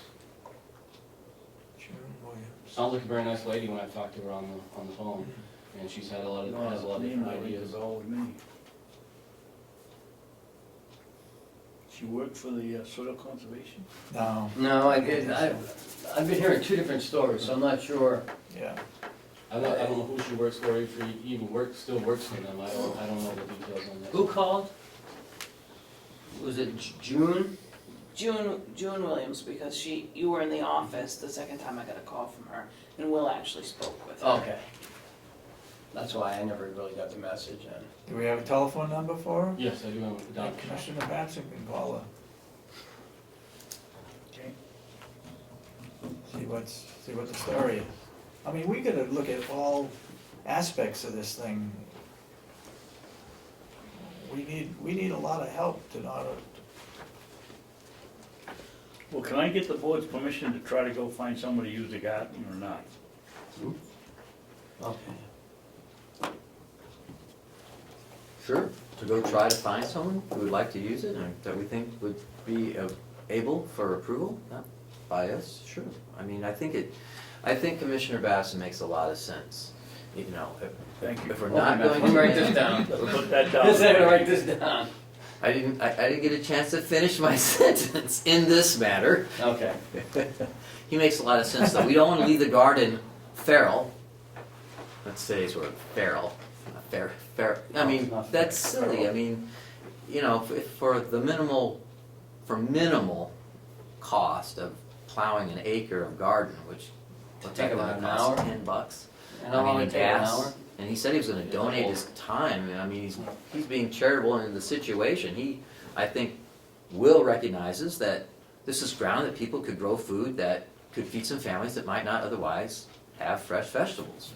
You know I have friends who work at the food pantry, and fresh vegetables are like gold. They never get that. Everything comes in a can, or it's dry. It's all Yeah, yeah. shelf goods. I mean, that's gold to them. That's something that they never get to give out. So I think we get a lot of response. And I think it's silly for us to, let's leave, if we can, you're willing to help, and we can find someone who wants to use the garden for those purposes, we should be all in. That's a no-brainer in my opinion. I You think know? the, You send me the bill for the gas, I'll pay for the gas, you know, for the truck. the preparation is, to me, is a no-brainer. I mean, we're looking at minimal cost. Yeah, Um, it's a the maintenance thing I can't- after. The thing I can't guarantee is the labor, so they're gonna have to be all in to do that, and if I can help them, great, we can help them, but they kind of understand that, in my Right. opinion. Well, it'll, Who connects up the water for them? Who weeds the garden? We can connect up the Well, they'll garden. have to weed their own garden. Right, They you get have to them weed weeded. their own. That's the Take it labor they have to over. do they're, themselves. yeah, they maintain it, it's We're their giving garden. them, we're giving them the They're- space, that's Yeah, we're, That's And the all we're giving water. and the water. You know, I have a timer on there, so we can set up the irrigation system, so it comes on Oh, every day for perfect. half an hour, and I can walk away. You know what I'm saying? Prep, we can get them prep.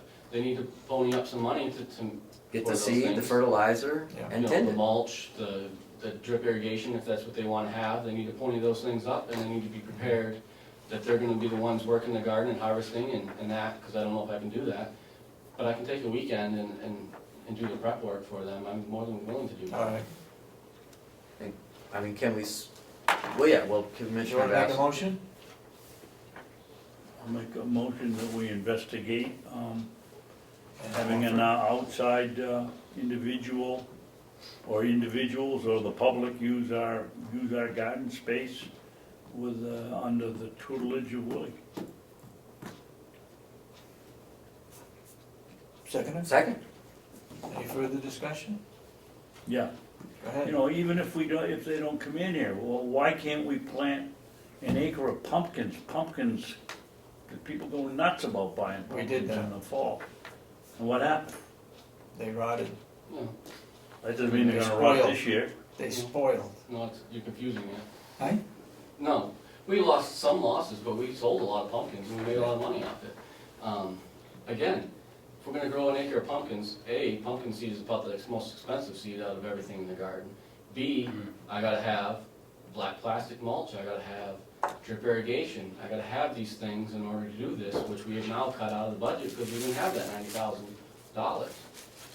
So I agree, we could sell those, we sold them, what I was doing the last few years is putting them on a hay wagon and bringing them over here on payday, and I was selling them to the employees for $5 a pumpkin. And they were loving it, we'd advertise it, and they were coming out and buying them. You know, we made some money off of it, not a dramatic amount, but we made Couple some. thousand? There were a couple years we made a couple thousand, I think, off the pumpkins, that was the top end. But again, I need the money to invest to do this, which we do not have. I'll give you drip irrigation. we can do it on the cheap if we have to. We've been doing that around here for a long time. I mean, I just throw seeds in the manure pile and I get a batch of pumpkins. Why can't we just, you don't have to water them, you don't have to weed them. It's better if you do, but, if you get just a normal summer with rain, they'll grow. I mean, if the space is just gonna lay there with nothing happening to it, I would support planting pumpkins again. I'd rather see an outside individual take it over and really benefit from it, but if nothing I else do too. happens, But I'd be happy with maybe a pumpkins. tenth of that area, we could plant some pumpkins. You know, not the whole acre, but just a patch about the size of this room, they're still gonna garner some pumpkins. I mean, if it's easy, it's easy, you know, but that's, I think the main thrust is we don't want the garden to just lie dormant when there could be folks out there who are ready, willing, and able And need the food. and need the food, wanna come in there and do it. I mean, that's, I think the pantries are a great idea. If Wakefield wants to pay for the seeds and come in and plant what you prepare, fine. let them all know, I mean, that might be part of it, they might co-op together. We've made several calls. Only three have gotten back. Two have said yes, and as a matter of fact, they even wrote letters saying they would commit. They didn't say how much money, they said a small donation. The third one, believe it or not, actually was Wolfboro, and they turned down. They said they have enough people that volunteer and send stuff their way, and they didn't need to be involved. What was the second one then, Freedom? Freedom and Wakefield, yes. And don't forget, when all's said and done, we're competing against Hannaford's if we do this. Are they buying or are they Hannaford's donating the food to the food pantries? Hannaford's donates. I think they donate, so we're not competing. Yes, they do. No, that wasn't the point, David. Yeah. I know what Yeah, you're it's saying. They're always arguing about us taking it away from the public Yeah. and being facetious. Well, what's another, We're is competing it against Hannaford's for the is it pumpkin. impossible for us to, I mean, so first, say like the first thing we try is to get some people who might be interested to do it in a charitable way, okay? Well, what about the second option might be that we rent plots for people to have gardens. That won't work, Chris. No, we tried that too. You try that? Okay. They don't Well, maintain It goes good, and then all of a sudden they begin to taper off, and the next thing you know, all the weeds where their garden is supposed to be done are now growing in the guy's garden that is paying attention, and it doesn't go so. Oh, I see, Community gardens are a great idea. They're Yeah. not as theory. good, well, in theory, but also in an urban setting. Yeah. When you get in a That's not rural enough land. setting, it gets tougher because people have to commute to get to it, versus in an urban setting, usually they're within walking distance and it's easy to take care of. So you find, people like to do it for a little while and then run out of steam. then run out of steam because it's, they gotta get in a car and they gotta drive there and such. I mean, Not that I'm against it, if that was an option that we wanted to explore, we Right. could try it again, but I'm just saying what I've seen in the past and what I've heard of, through other, Yeah, well, I just thought as a second option, if we couldn't get the first wave through, maybe we could just consider, renting it to someone. Rent out the field. If we, excuse me, Chris, if we were to do that, do we have to get permission from the delegation to lease it out? I I think think the it's- RSA says they're in charge of all leases. They have the right to lease. They approve it. They approve it, similar to like, but I If mean, they're I not don't meeting think again that, for 3 months, then that's a crazy, then that's. But it's anything over 5,000, right? That's I think- well forbid. well, that $5,000 figure does also apply to renovations. And it might apply to this as well, as far as like renting stuff out. It may, I'd have to double check the RSA, but we may not if we're, leasing it. Well, how about if we just focus on the agencies first, and then if that doesn't work out, then we revisit this again? Yeah, it makes, Yes. Because it's been a ton of time on it. Yeah. yeah. All those in favor of the motion? What do we got for a motion? To investigate having, outside, maybe food pantries come in and use the garden space. That we're gonna prepare? I wasn't sure about that. With, I but- said, with Willie, under Willie's tutorage, which means he can help with it, tutelage, whether he can, whether he wants to plow or not. Any further discussion on the motion? If not, all those in support of the motion say aye. Aye. Aye. Aye. Unanimous.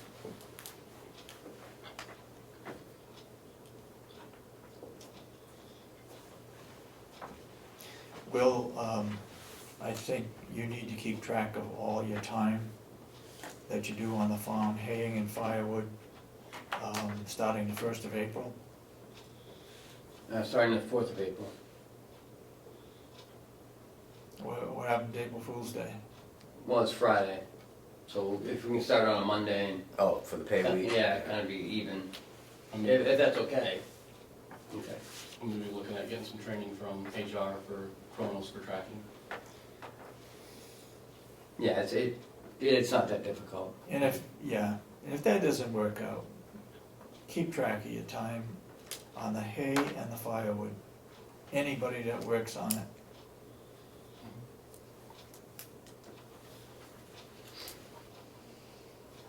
No matter how you do it, it's not gonna be perfect, 100% accuracy, but let's get a better idea than what we've got. I would also suggest, if you haven't done it already, Ken, is inform that outside committee to see if they will do what they said they were gonna do, and that was look at the farm operation.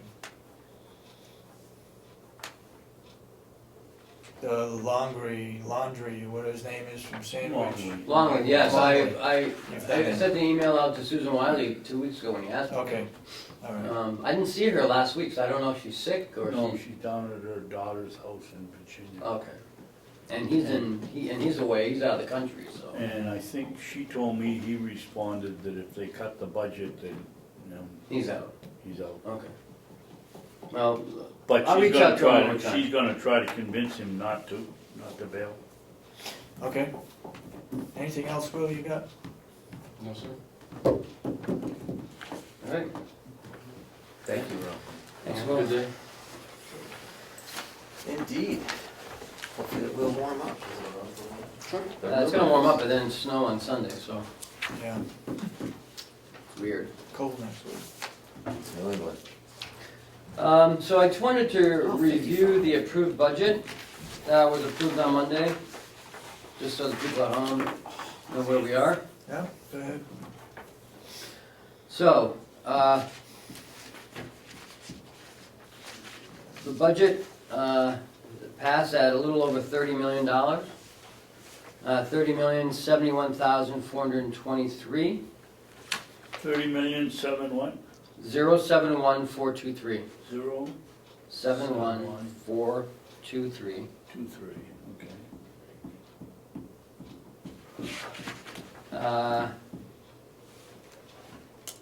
The amount, I'm sure that's right, yeah, I'm positive that's right. The amount to be raised by taxes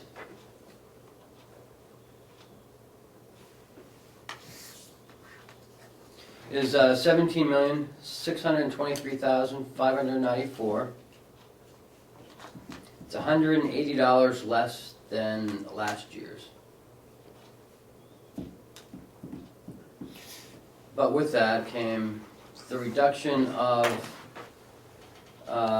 the physical therapy department in the nursing home.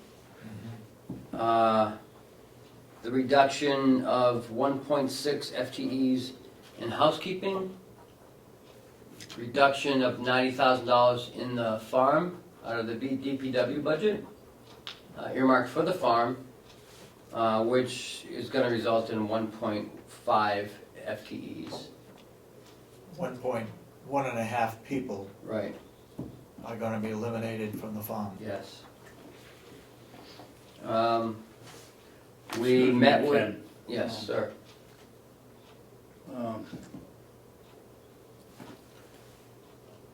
Where did the motion for the 90,000 come from that says it was strictly for the farm? I heard the motion to be $90,000 from the DPW. Which is And salaries, We've chosen to make it the farm. no, the DPW, the farm budget is in the DPW budget. I understand that, but they reduced it by 90,000. They didn't specifically say, go down and take it all out of all farm items. They reduced the DPW Well, budget. the emphasis was on the farm, because the farm's not making any money. I don't disagree with The that. My intent. point is, the intent was it was for the farm, but it isn't in the motion. We could have, if we chose, we could have taken out of sand and salt and Oh, yeah? lawnmowers and, Or we could have taken it out of the water right? department. Shut the water Yeah, off. we could have taken it out of sewer. The $90,000, I mean, we did reduce some line items by as much as we thought we could to get to the end of the year. Where most of it had to come out of was unfortunately salaries. Because the other items we need to operate. Right. And, you know, we do need those bodies as well, but we don't have the money, so unfortunately, we had to reduce that line the most, because that's the line we could reduce the most, and not put the other Functions? in some sort of jeopardy. Expenditures, yeah. So, we are looking at, as you heard Will say, that we're on a pretty tight budget now. So, unfortunately, you know, the staff is gonna be hit.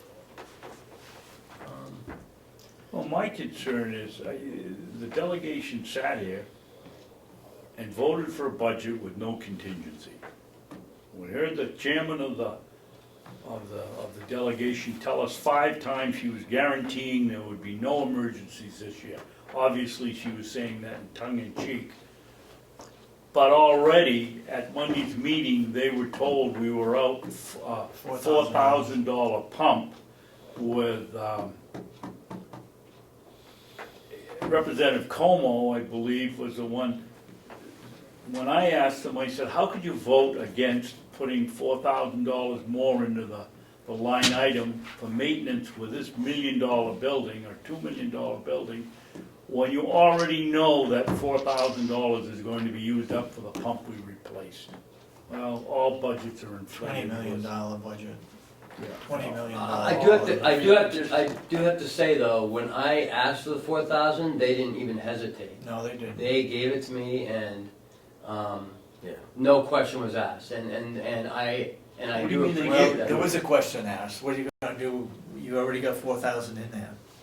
Yeah, they were, There was just confusion, that's all. They didn't give you 4,000, they voted not to increase that line item by $4,000, right? No, they No. did, they I did. got, it's at $8,000. Oh, then I apologize, I'm wrong, I thought they voted not to. Oh, no, not sir. to do it. No. They voted And I for am it. entirely wrong. Absolutely, there was a couple Yeah, well, they questions, did. and we answered them, they said absolutely, Yeah. boom, no problem. Yeah.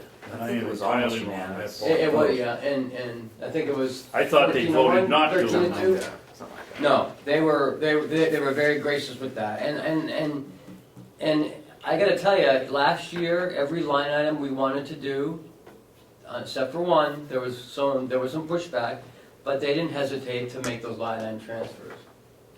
No, it So, was only 1 or 2. right. And after convincing and after negotiation, they did relinquish that, and, you know, so if something happens, I guess we'll have to. What are we gonna do with the type? First of all, I wanna make sure that everybody's in, since I was wrong. I thought that 4,000 was what we got now. No, sir.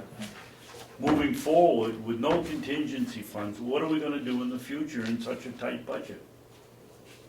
We're Just gonna hunt have, around and take something else that's needed somewhere else and say you can't have it? or, Yep.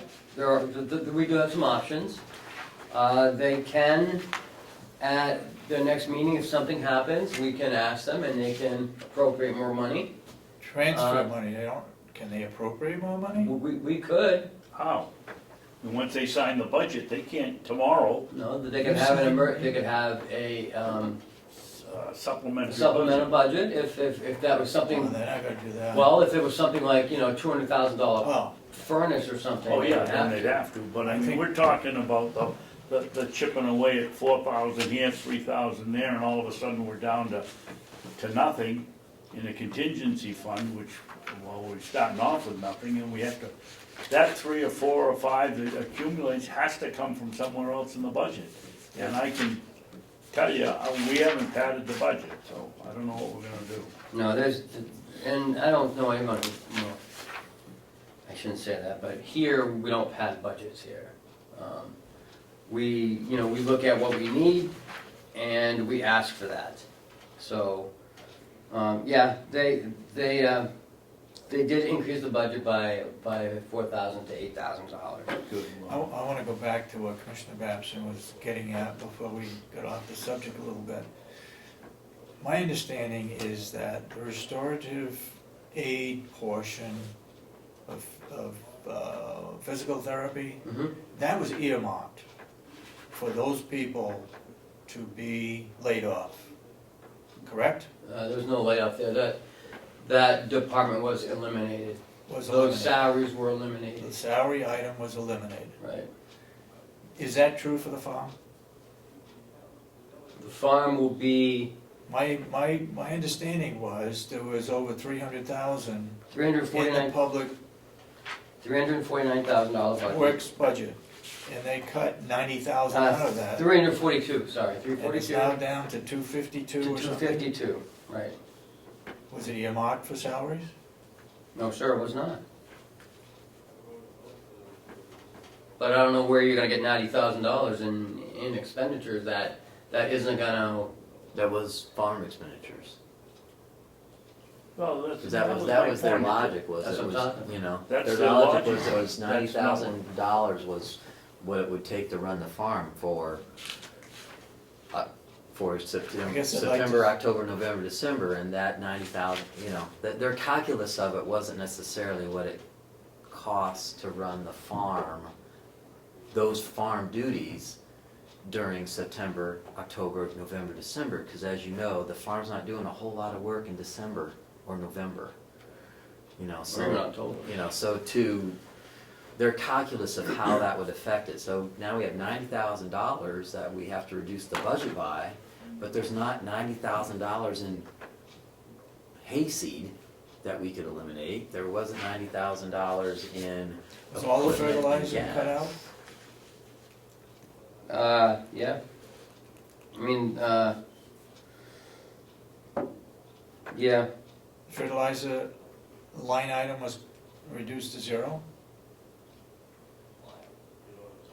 we moved the fertilizer into something else. I think into, Fertilizer and seeds were reduced to zero. and so was, Were they?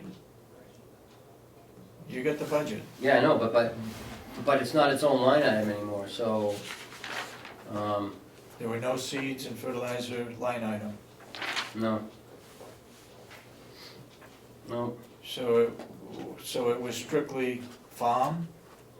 no, we took, $3,000 out of gasoline, took $250 out of office supplies, we took $3,000 out of contracted fees and services, we took $200 out of uniforms, we took $450 out of dues, licenses, and subscriptions, we took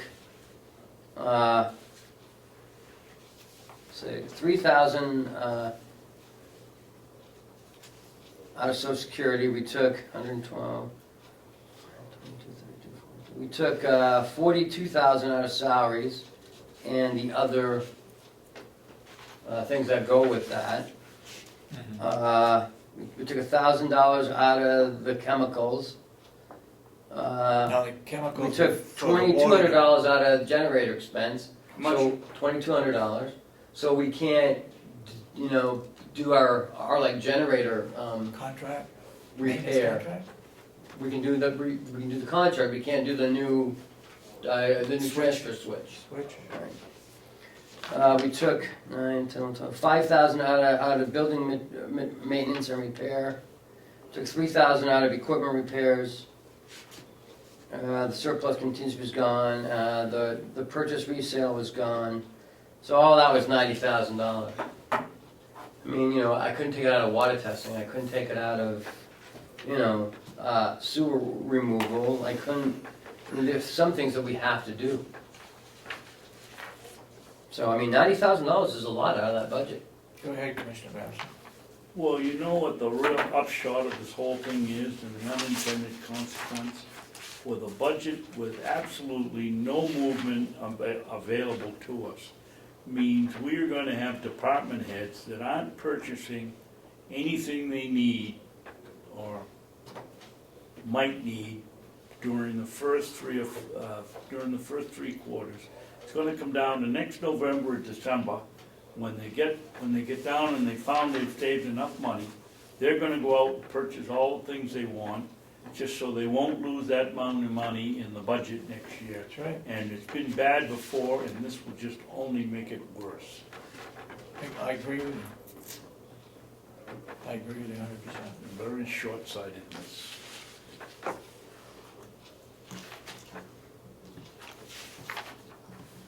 Well, we're just gonna have to do the best we can. Yep. With what we're given. And that's what we gotta do. Yep. So that's done, and we're gonna move forward. Forward ho. That's all I have for the work session, sir. Did, What about this, question regarding caucus? You received an email, it's in your packet, from Melissa Siemens, asking, she's writing again to request minutes of the non-public session held March 23rd, 2016. The commissioners entered a non-public session citing that they have a right to caucus. While RSA 91-2 does offer a caucus as an exemption from the public meeting requirement, it specifically states that the caucus, and this is from the RSA, it be consisting of elected members of a public body of the same political party who were, and she puts it in capital letters, elected on a partisan basis at a state general election. And then she also goes on to say, Commissioner Ahlgren was not elected at a state general election, he was appointed. Therefore, I believe that this non-public meeting was not permissible. And that was sent to the commissioners, email to Cheryl and CC to me. So I bring it to your attention, because I wasn't part of the caucus, I don't know what happened, right. but Well, Commissioner first of all, Ahlgren there's no stated that minutes. everything that was discussed in the caucus was discussed out here as well. Yes. So there's nothing to There was hide. nothing, no decisions were made in the caucus. It was to look at strategies as to how we were going to move ahead. And I'm gonna, I made one call down to Concord, Oh. and I'll make another call. I haven't got any answers yet, but, you know, if you look at the RSA, we are The board. a board that is elected at a general election, and all that applies to it. Her contention is because of the way that I was elected would somehow preclude me from being part of a board that was elected at a general election. I replaced a person who That was was elected. elected at that general election. Right. So somehow, and that form was how I replaced that person. See, I was replaced by a person who was, or I replaced a person who was. So her So I only think it's, contention would be because that somehow means I wasn't elected to this so position. she's looking at the person and not the position. Right, I think they mean position, not the person. right. Gotcha. So I'm just gonna look into that and try to get some clarification. You know, certainly my experiences with caucusing is, Consisting of elected members, Mm-hmm. it's not position. you know, but the members of the board are Yeah. elected. The members are the commissioners. Right, the members of the board are elected at this. Now, I assumed that I was took Part of the over board. the position. I was the replacement of a person. But you're elected by the I delegation. was elected by people who are Elected. bipartisan, honestly. So I'm gonna call the Secretary of State's office, or if you wanna call, just do, I don't know, you know, if it's a caucus, then maybe we should handle that, you know, we should keep it out of your hair. But I think what's important is we'll get that resolved, we'll try to get an answer from them to see what they have to say about it. And if they seem to think that that's not permissible, I don't think we plan on having caucuses in the future. I don't think there's a big plan for that, we might, but, you know, if that is the case, then whatever you know, and they say, well, I can't attend, and if they have a caucus, they can have a caucus. Okay. You know, and we'll work through what sort of minutes might be necessary during our non-public meeting, so. I don't think the delegation ever submitted any minutes for their caucuses. You don't Because have it's a caucus. Because it is a caucus, so first of all, we just have to see if this qualifies. So there's no minutes. That's what I We read took back, minutes. is it, no? Go ahead. Well, I sincerely hope that Commissioner Ahlgren wins his case. I think what it shows us, and should show the delegation, that there is a hole in the RSA. It should say something to the effect of the position rather than the person. As far as I'm concerned, he filled an elected position. The delegation elected him. It wasn't a statewide election. I think there's room to improve the RSA to include a situation. Well, maybe to be more specific. Yes. And the person he replaced was elected. Yes. Yeah. I just think it's a hole in the RSA that we discovered inadvertently. All right. And many times, no, you know, at the state level, I mean, people can actually switch parties. You can be elected as a Democrat, and then you can switch and become a Republican, and then you're able to attend the Republican Even though caucuses. you weren't Republican. Even if you're elected as a Democrat. Really? And if you're elected as an independent, then you can choose which caucus you'd like to attend. Really? Oh, yeah, so I mean, Uh. so there's more to find out, you know, it's an interesting, Yeah. it's an interesting twist. I don't think the intent of the law is to Preclude you from caucusing with your.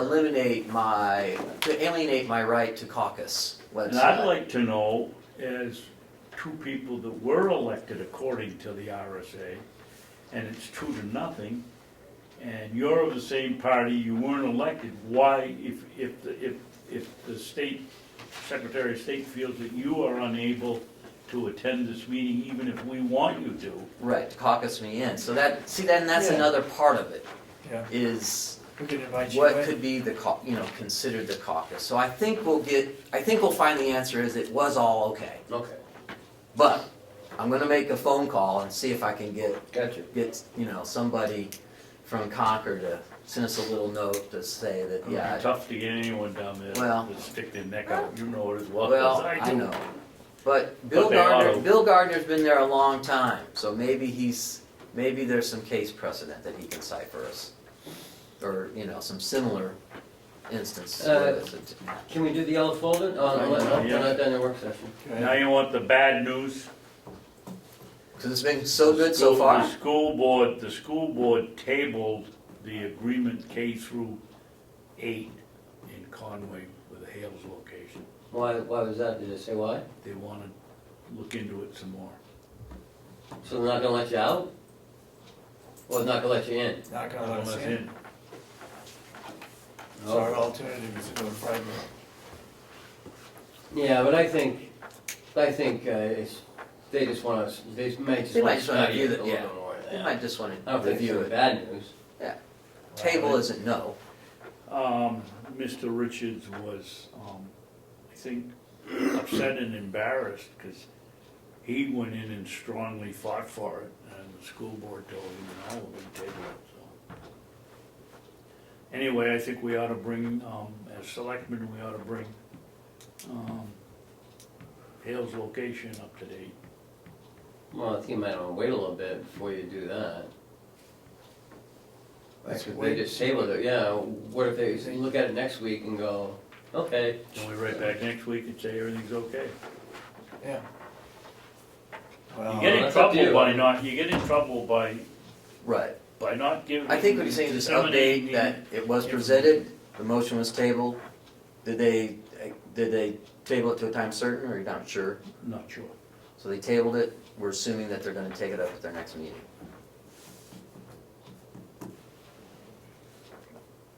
so there wasn't really any opposition, they're gonna be paying the same rate. Isn't, So it's. aren't it's people no leaving the Kennedy, or isn't there less people going to Kennedy? Yes, different. Yeah, I don't get it. I don't either. Maybe It's they like just 3 wanna people. review and it. it's the case up in, It's not even 3 not people. Grafton, what's the one that begins with G, that the, Gosham? That the- Goshen, Goshen, if that case gets settled, they'll, every school, every,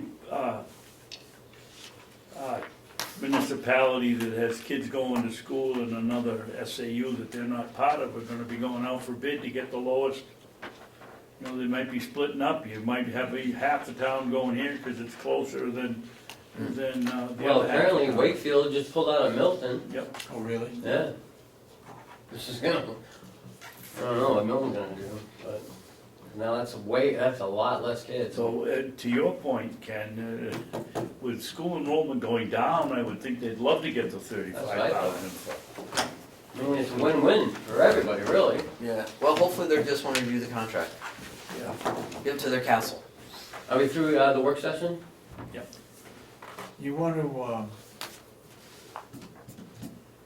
You wanna say anything about our new auditors? In the update, Okay, so we're done the work session? yeah. And, I just wanna check it off. We're going to yellow folder next. My favorite one. In the packet, we have a couple things. We have checks from Hale's location. 1, 2, 3, 4, 5 checks from Hale.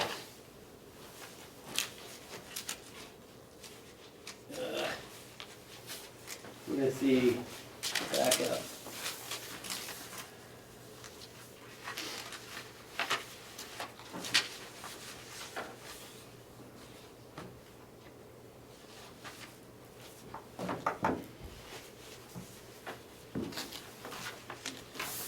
The usual one,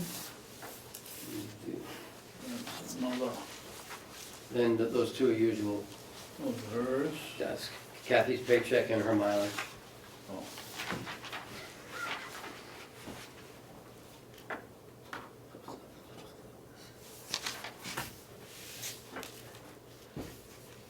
Oh, I'm trying to sign it. Why- I'm just why- reviewing, why would that's this what I be? mean.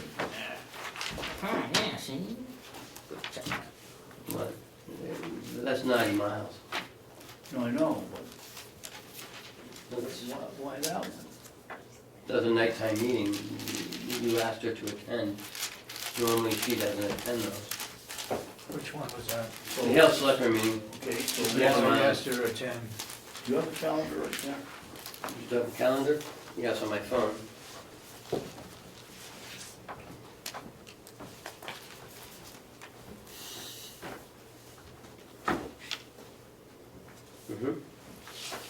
March 4th, Friday. Just- The 18th is a Friday. It's a Friday. Look, it's the same one. Yeah, I know, that's what I was looking at. Huh. Went twice. Must repair for her lack of memory. I bet you that was the 11th and not the 18th. And still appears as you don't know We met with them on the 10th, didn't we? No, it was the 16th. It was a Tuesday, yeah. No, it was a Was it Wednesday. a Wednesday? It was a Wednesday, yeah, it was right after our meeting. Well, Yeah, then that's, Then the 17th is a Wednesday, not. No, Wednesday. It's a Thursday. Oh, yeah, I see you roll up. Leave another column here? Okay. here's- I start Mondays. Okay. Right. I think it's time to have a chat. Good. We got the wrong date or what? No, No. Wow, the chat over, Look here, and here. It's the same date. I think she just meant to put the 11th and not the 18th. but- well, I'm more concerned that it's on the way to work.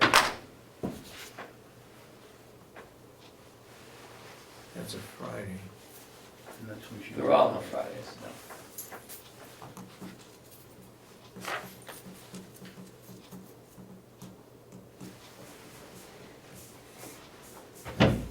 Here's some, What else we got?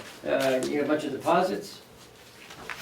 For us, for Hales? Hales, try not to lose the slip in there. Okay.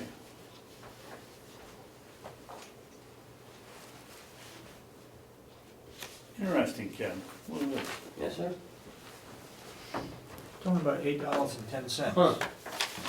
I don't know where it was. Is it the same day? The Oh, no, 18th? I was just thinking about the route The number. 18th, yeah, and the 25th. Wait a minute. I think, looks to me like she probably put down the wrong date on it. That's what I'm saying.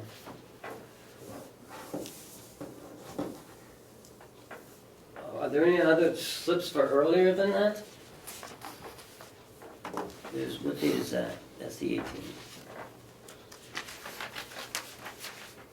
3/18. This is the 25th. Post office, bank and post office.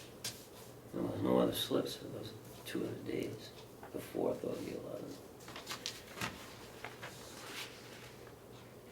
The 25th, oh, I don't know. She must, I don't know, did she go to the bank and not get anything? That's 18th This is 25th. and 25th. Okay, then the other ones must have been the post office. Where'd she say she went to the post office? Conway? Yep. Oh, she gotta go from Albany to Conway. She has to go to, through there to go to Hales anyways.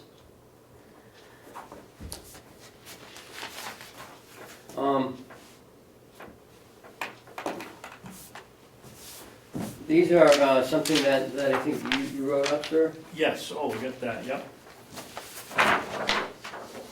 One for you, one for, These are signed, unsigned.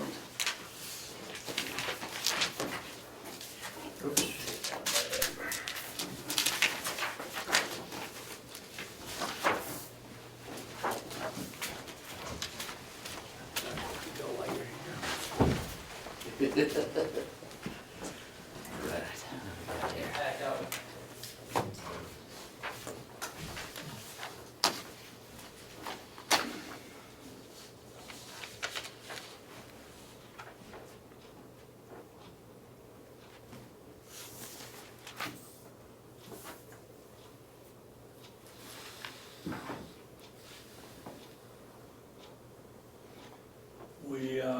we made a motion and passed it to go to, write a letter to Mr.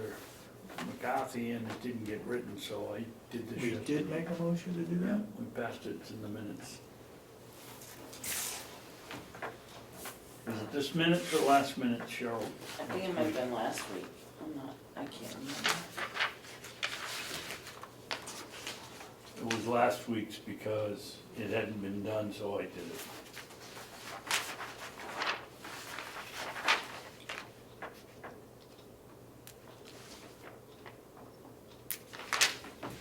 It must have been on the 16th. Reference an illegal contractor bid to Bonnepager Stone. Commissioner Babson suggests the board write a letter to Representative McCarthy asking why he thinks this was done illegally.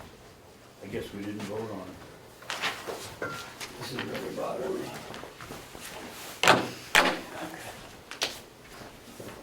bothering me. I object, I can continue to object to what's going on here with Kenny-itis now for, I don't know how many years, where people make accusations either in the print or here and don't come in with any backup evidence. He wrote a letter saying that I wasn't even a commissioner, but he accuses the commissioners of having an illegal contract, and I'd like to know why he thinks it was illegal. We went through the stuff with Bonnet, Page and Stone last week. I didn't see anything illegal with it. Or we could just let it go. You did, Whatever the board you went wants to through do. We had it, we had the contracts up here last week, didn't we, for Yes. Bonnet, Page and Stone? and it showed Yeah, Yeah, that the installation of the pellet boilers was in that contract? yeah. yes. And it clearly said that electricity and plumbing wasn't included. It Oh, just the The said, first- first, the delivered first part to of the it was pad. a little ambiguous, but the rest of it was very clear. Yep. And I'd like to know where he thinks that whoever the commissioners did wrong, so we don't do it again if they were wrong. Well, maybe we should send him a copy of the contract and, Include a copy of the yeah, contract? point out to him exactly where, because didn't it kind of, isn't it a little misleading when you first read it, you get the indication? that is installations included. Right, but if you read further along, you find out that It's not. It's not. So maybe he was misled by that. Yep. Just point that out, Mhm. show it to him, and maybe he'll be satisfied, and maybe he'll write a letter to the editor to retract. Oh, Maybe not, but at least he'll be satisfied. My answer to that is, Chris, that's not our responsibility. We didn't write the letter to the paper. The information is right here if he wants to check it out. He probably won't do that. Precisely that. You know, well,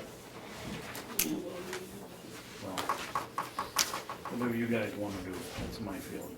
I think we ought to put a copy with it. Oh, but I definitely put a copy with it, absolutely. But I'm questioning whether you wanna send the letter or not. Well, yeah, I do. Okay, let me have that. How many pens do you need? I got 2 pencils there, if you can tell the difference. Pencils? The pencil. That's all I use is pencils. That's I make But- a lot but of in errors. So you can in erase it? regard to the I letter. make a lot of you have a errors, so I have to. copy of this You letter? can keep that one if you don't You need a have copy of the it. letter? No. No thanks, I'm all set. And make sure you get a copy of the contract. Well, Send with are we that. gonna take a vote, or are we just gonna do it, or Make a what? motion? I'd like to send it, whatever you guys wanna do. You wanna make a motion? I make a motion that we send a letter to Representative McConkey, Representative McCarthy, asking him where he felt the previous commissioners went awry on the bid for the pellet contract. And then we should include a copy of what we have. Do we have a second? Yeah, I have a second. I'd like to offer an amendment, though, that we include in the letter, maybe perhaps how he misunderstood the reading of the contract. Because in first reading, I could see where someone was Yes. saying insulation was included. Right. But then when you read insulation, what that really means is we deliver the thing, set it down, see you later. It's, Yeah. We installed we'd it, installed it upon your pad. pad, and that was it. And then it goes on later in another part of the bid to say it exempts electrical and plumbing hookup. Plumbing and I went back firing up and. and I looked at minutes to answer that question that he raised, and Commissioner Solomon at that time gave an example, I guess, of a washer or dryer being delivered. They deliver it, but they don't install it. Same principle. Right, but it did say installation, and I think that's the kicker. Right, Yeah. but their definition Of of insulation was Sparse. leave it on the prepared pad and you hook it up. Right. The prepared pad. So there you pay was no for. question on their end what installation would mean. They Absolutely. defined it. Right. Yeah. This is what it is, you know? So, do you think that, I saw you taking some notes, were you gonna consider taking this letter and adding that, or should we I think you're right, Chris, we just put a copy of the contract, we'll highlight installation on the first page, and we'll All right, highlight. we'll help direct it. And I'll Yeah. say, you know, Representative McCarthy, please notice installation and then read down 3 Yes. paragraphs Right, to yeah. installation, Add that to it. and then blah, blah, blah, okay. That'd be perfect. Yep. That sounds good. And yes, I do have a note here to send a letter to him about the boiler. All those in support of the motion, say aye. Aye. So voted. Alright. And that's it for the yellow folder. We have no minutes? What's this? This belongs I think somewhere. goes over to the yellow folder. That belongs somewhere. Can you send it back to the yellow folder, please, thank you. We Yellow have folder. no minutes from any non-public? Only at the beginning of the year, sir. We didn't have any last week. Right, we haven't been non-public last week either. We haven't been We non-public didn't in have 2 one the weeks. week So we before? didn't have any No. other? We haven't had any in 2 weeks. Okay. And don't forget, next week we come in with, April, we come in with, October's minutes. Okay, now we're going to the administrator's updates, if that's okay. Go ahead. We've already talked about copiers. Restorative care, this morning we met with the restorative care staff. And, How'd it go? as well as can be expected. Well, what did you do? Tell the public so that they know what's going on. We had because of the budget and what was done in the budget that eliminated the physical therapy department, all the salaries and the things that go with the salaries was eliminated. Therefore, we had to release the staff. It was 3 employees, they were released this morning. And there was no way that we could transfer any money out of that to go into salaries, correct? No, all that money was. I'm just asking. The money was eliminated.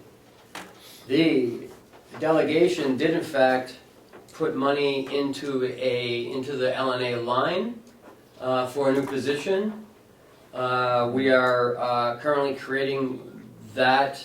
We're currently creating that position. There's also another position opening up on nights, so I believe we will be able to rehire. 2 of the people? Well, if they want to work nights, so we're not sure, but there are opportunities for rehire. We did pay them up till April 8th, and so According to the union according to the contract. union contract, we followed the union contract, and we hope to review them after April 8th, and we will call them, and we told them today that we would notify them of any job opportunities, and if they wanted to have the opportunity to apply, that'd be great, even if it's in dietary, anything, that we would at least notify them. Mhm. And they were grateful for that. And we have to, according to union contract, post the openings. that are Absolutely, union. all jobs have Just to make post sure it. that that gets done. Yep, we are. Ken, if they come back, do they reclaim, or whatever the correct word is, their seniority? They don't lose seniority within a year. If they come back, if they don't come back, if we have openings and they don't come back, then that's job abandonment, or you don't want the job, so then you would lose your seniority. But they have up to a year to retain that seniority. So if their opportunity A opens and they refuse it, Then we move to the next person. and opportunity B comes along and they take it, and it's within less than a year, they keep their seniority, they don't lose their seniority option if they don't take the first opportunity? I have to review that again, but I think they do because because the union considers that job abandonment. If you That was my Or if you don't call back within a certain amount of time to say that you do want that job. I'll have to review it one more time, but HR is, more versed in the union contract than I am currently. So it's wasn't a dumb question. No.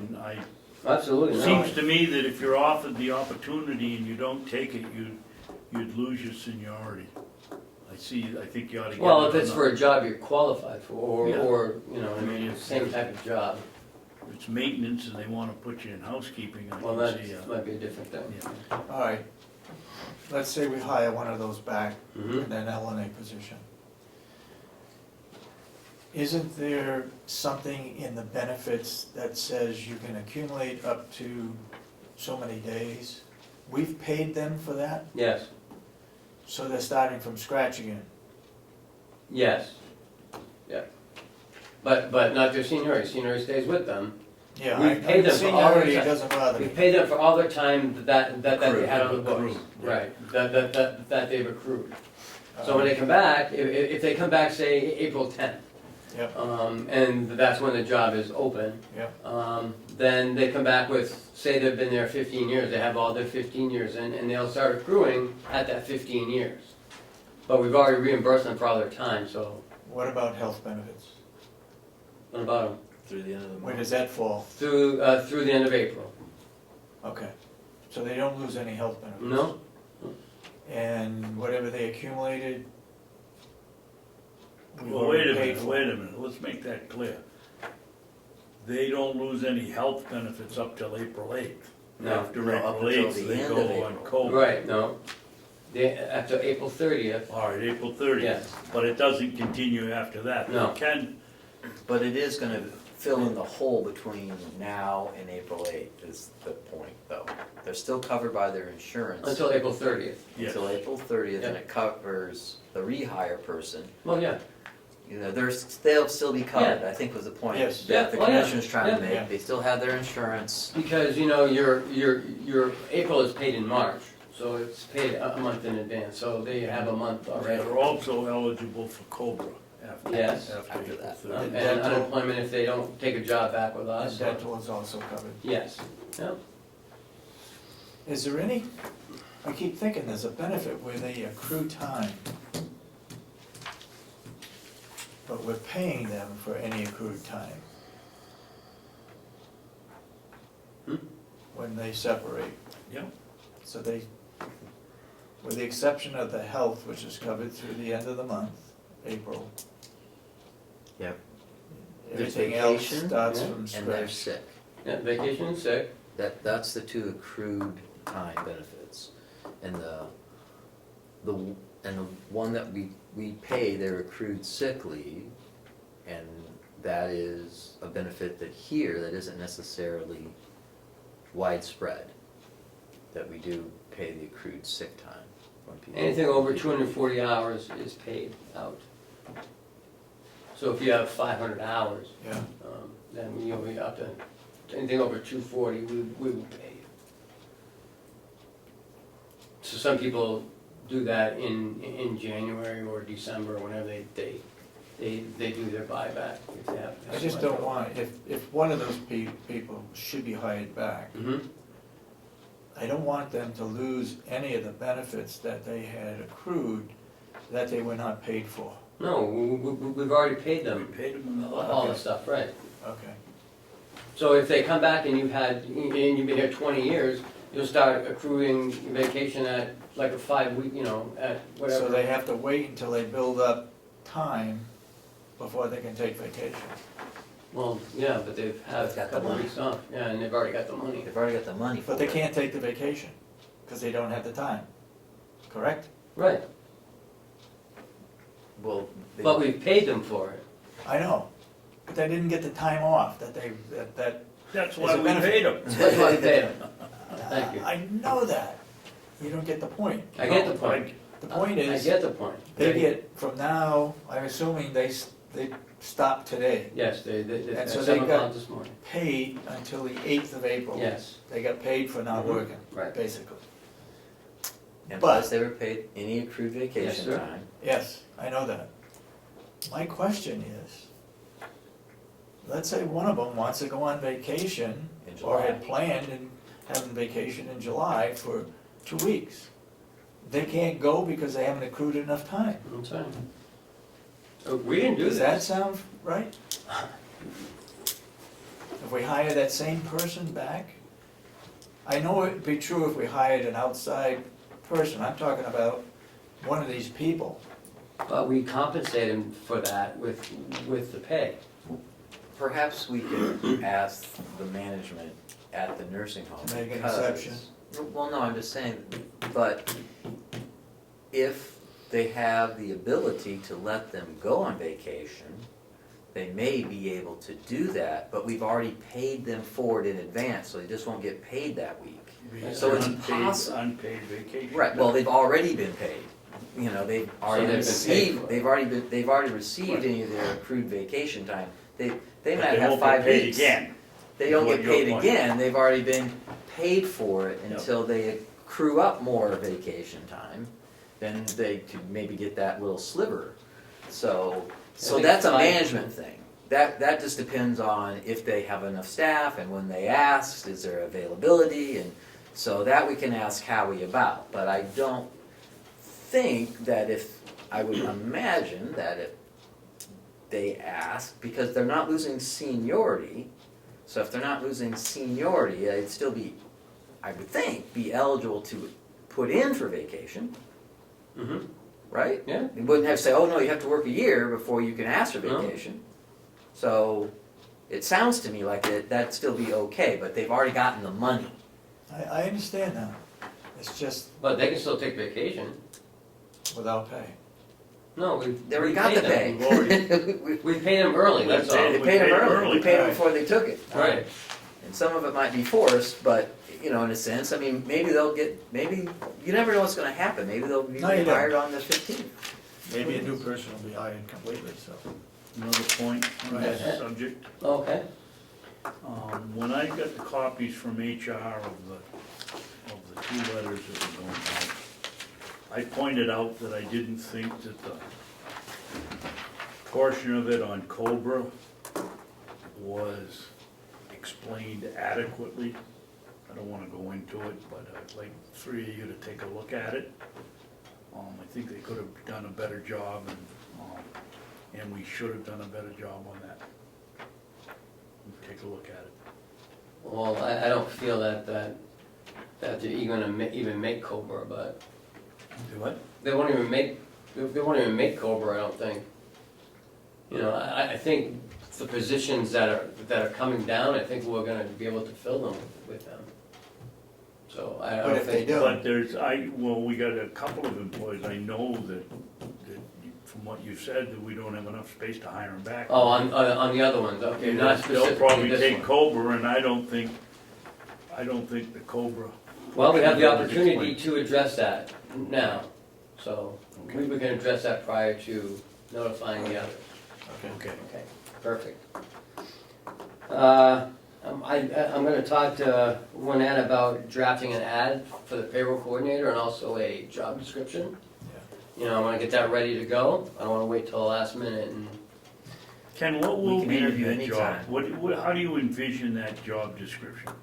Somebody that can run Kronos, or somebody that's just working as a payroll clerk in some big corporation, or what are you looking at? I envision the person doing, a lot of data entry, and also a lot of reviewing, and a lot of, she's, you know, I say she, but this person will also, I think, help clean up Kronos, make sure all the codes are correct, all the people are, you know, have the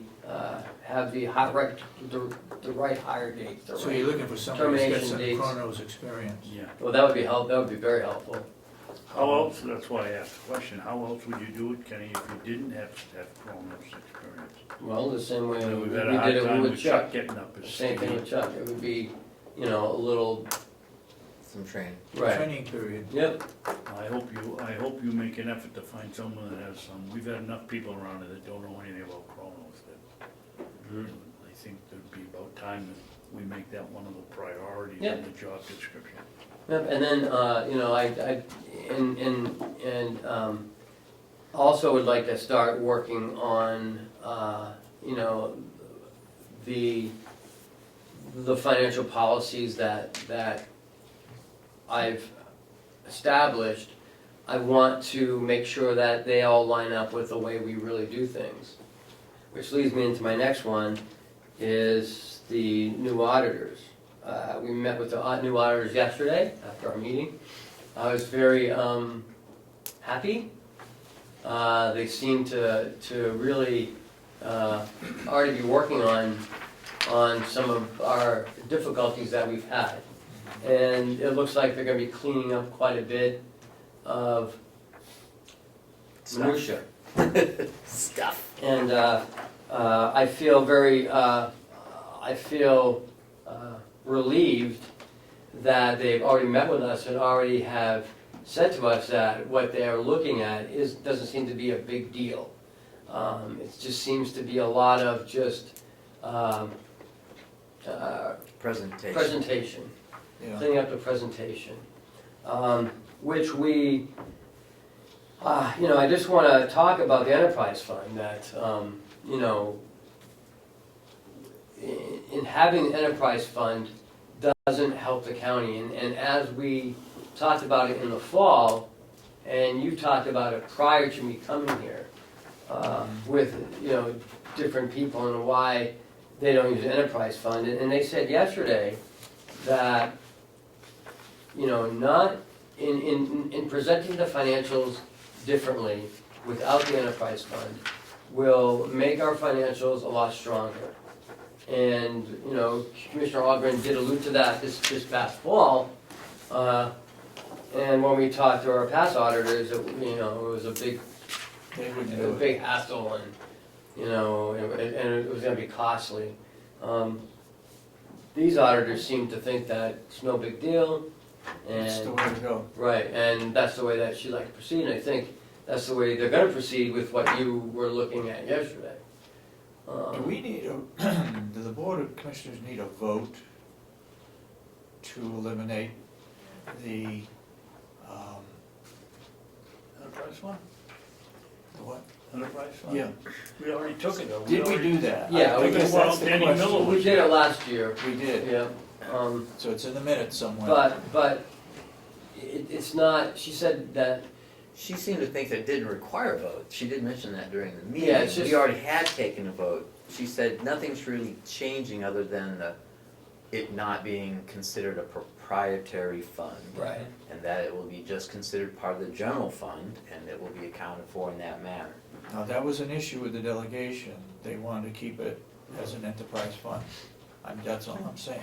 Well, I think as long as we keep it separate, Which we like do. on our budget Yeah. sheets, as long as they can see it separated on our budget sheets so they can make those comparisons, I think they'll be fine with that because frankly, Well, not many people look at our financial statements. it's more than that though, because I believe if they're included in our total budget, then movement of funds from the now enterprise fund that they think it is, we can't do that. But if it's included in our budget as a non-enterprise fund, we can then transfer money. right, But they'd and, still have to approve any transfer though, so they don't I like it. agree, I yeah, agree. but they didn't want to do it because it was the enterprise fund. That's right. That's what Karen always have said to me, well, we can't move because it's a separate fund. Enterprise fund. Oh, okay. And we're But it's saying not. that it isn't. It's not really a separate So fund. they could turn it down, I'm sure, still. Well, I mean, that's something I think That's up that's a to good them. question for the auditor, maybe to write that, a little note about that. I asked her that yesterday. To write a little note about it, if that would be possible, and if there is a problem doing that, because, or not, and if it is, if they, Yeah. I mean, we can usually scramble the egg one way or another to make it work out. Okay, Commissioner Babson, go ahead. Two things. Number one, we don't have to ask the delegation's approval to do this. You just said, well, we better give them a chance to No, if vote we on it. transfer funds, we have to. Oh, yes, okay. The other thing is, want to make it good and clear, we had a note from one of our favorite representatives complaining that we didn't have the right to make the change from an enterprise fund to the general fund. Ken sent out an invitation to all of the, I'll have to have that right here. oh, you do? Yeah. Copy of it? Yep. Asking him to come and listen to the presentation, both by Ken's former boss from Stratford County, and who was the other one, Ken? George. Diane Legier. George isn't a good Oh, one. yeah, right. George isn't a good one to mention. But they had the opportunity, and I think only one wrote back and said they wouldn't be here, so. it wasn't- Actually, two wrote back, Ed Butler, and three people wrote back. Bill Nelson, Ed Butler, and also Karen Umberger. Okay, So so that they they had won't the do it. opportunity to come and listen to why we wanted. to They got do the it. message. Yes. They were made aware of it, so to say they didn't know, as this individual did, Okay. is just preposterous. But regardless, it's a good step for the county. It makes I think it makes our financial position stronger. And when banks look at it being separate, they don't understand why we loan this entity money and they never pay us back. It doesn't look like it's, but it's one, and you know, Looks like we're like Cheryl said accumulating yesterday. Right, and then, yeah, and, but if you make it one, they go, yeah, okay. When does our bond money run out? According to the bank, not the bond money, the bank, TAN's money? We have 5 million. Right. First limit. When does that run out? 5 million, When does it run out? when we reach 5 million. What was your? When are we gonna reach 5 million? I'm guessing about June. June, okay. And the the audit. audit's gonna be done by then? Oh, yeah. Yeah, it was around 60 days, we think, April, so it'd be April, May, like beginning of June, you think?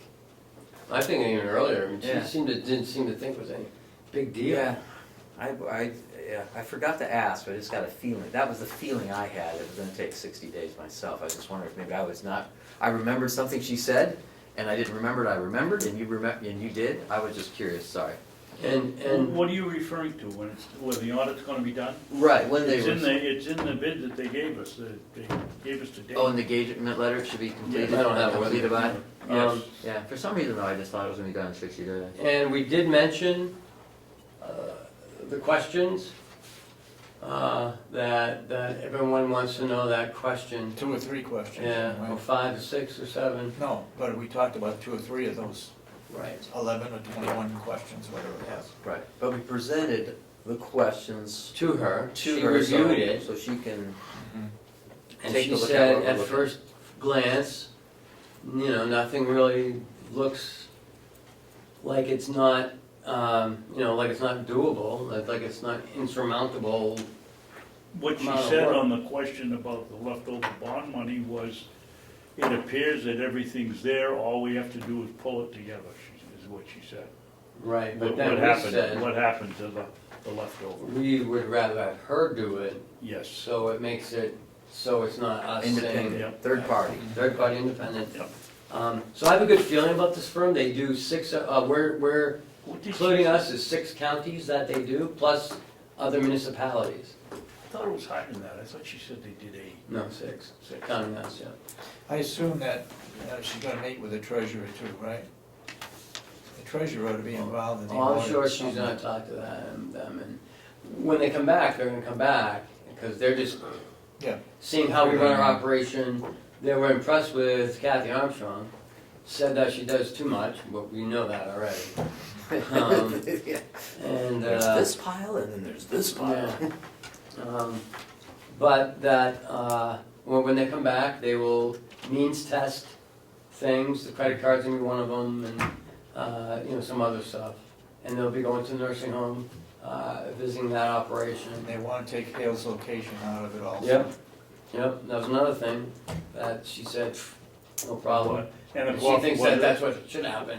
did she mention the cooperative extension too? No, they're included. They're included. They've always been included. Yeah. She wasn't one they wanted to. There were some little accounts in the deeds and stuff that. Oh, it was, The L chip and That's what other it was. stuff. Yeah, she wanted to put it somewhere else and it seemed to be in the right spot. In the budget, yeah, she wants it to mirror our budget, and it's kind of a little fragmented a little bit, so she wants to bring it all into the budget, to make it look like our budget, easier to follow for everyone. I think the other thing was all those little funds that are over at the nursing home.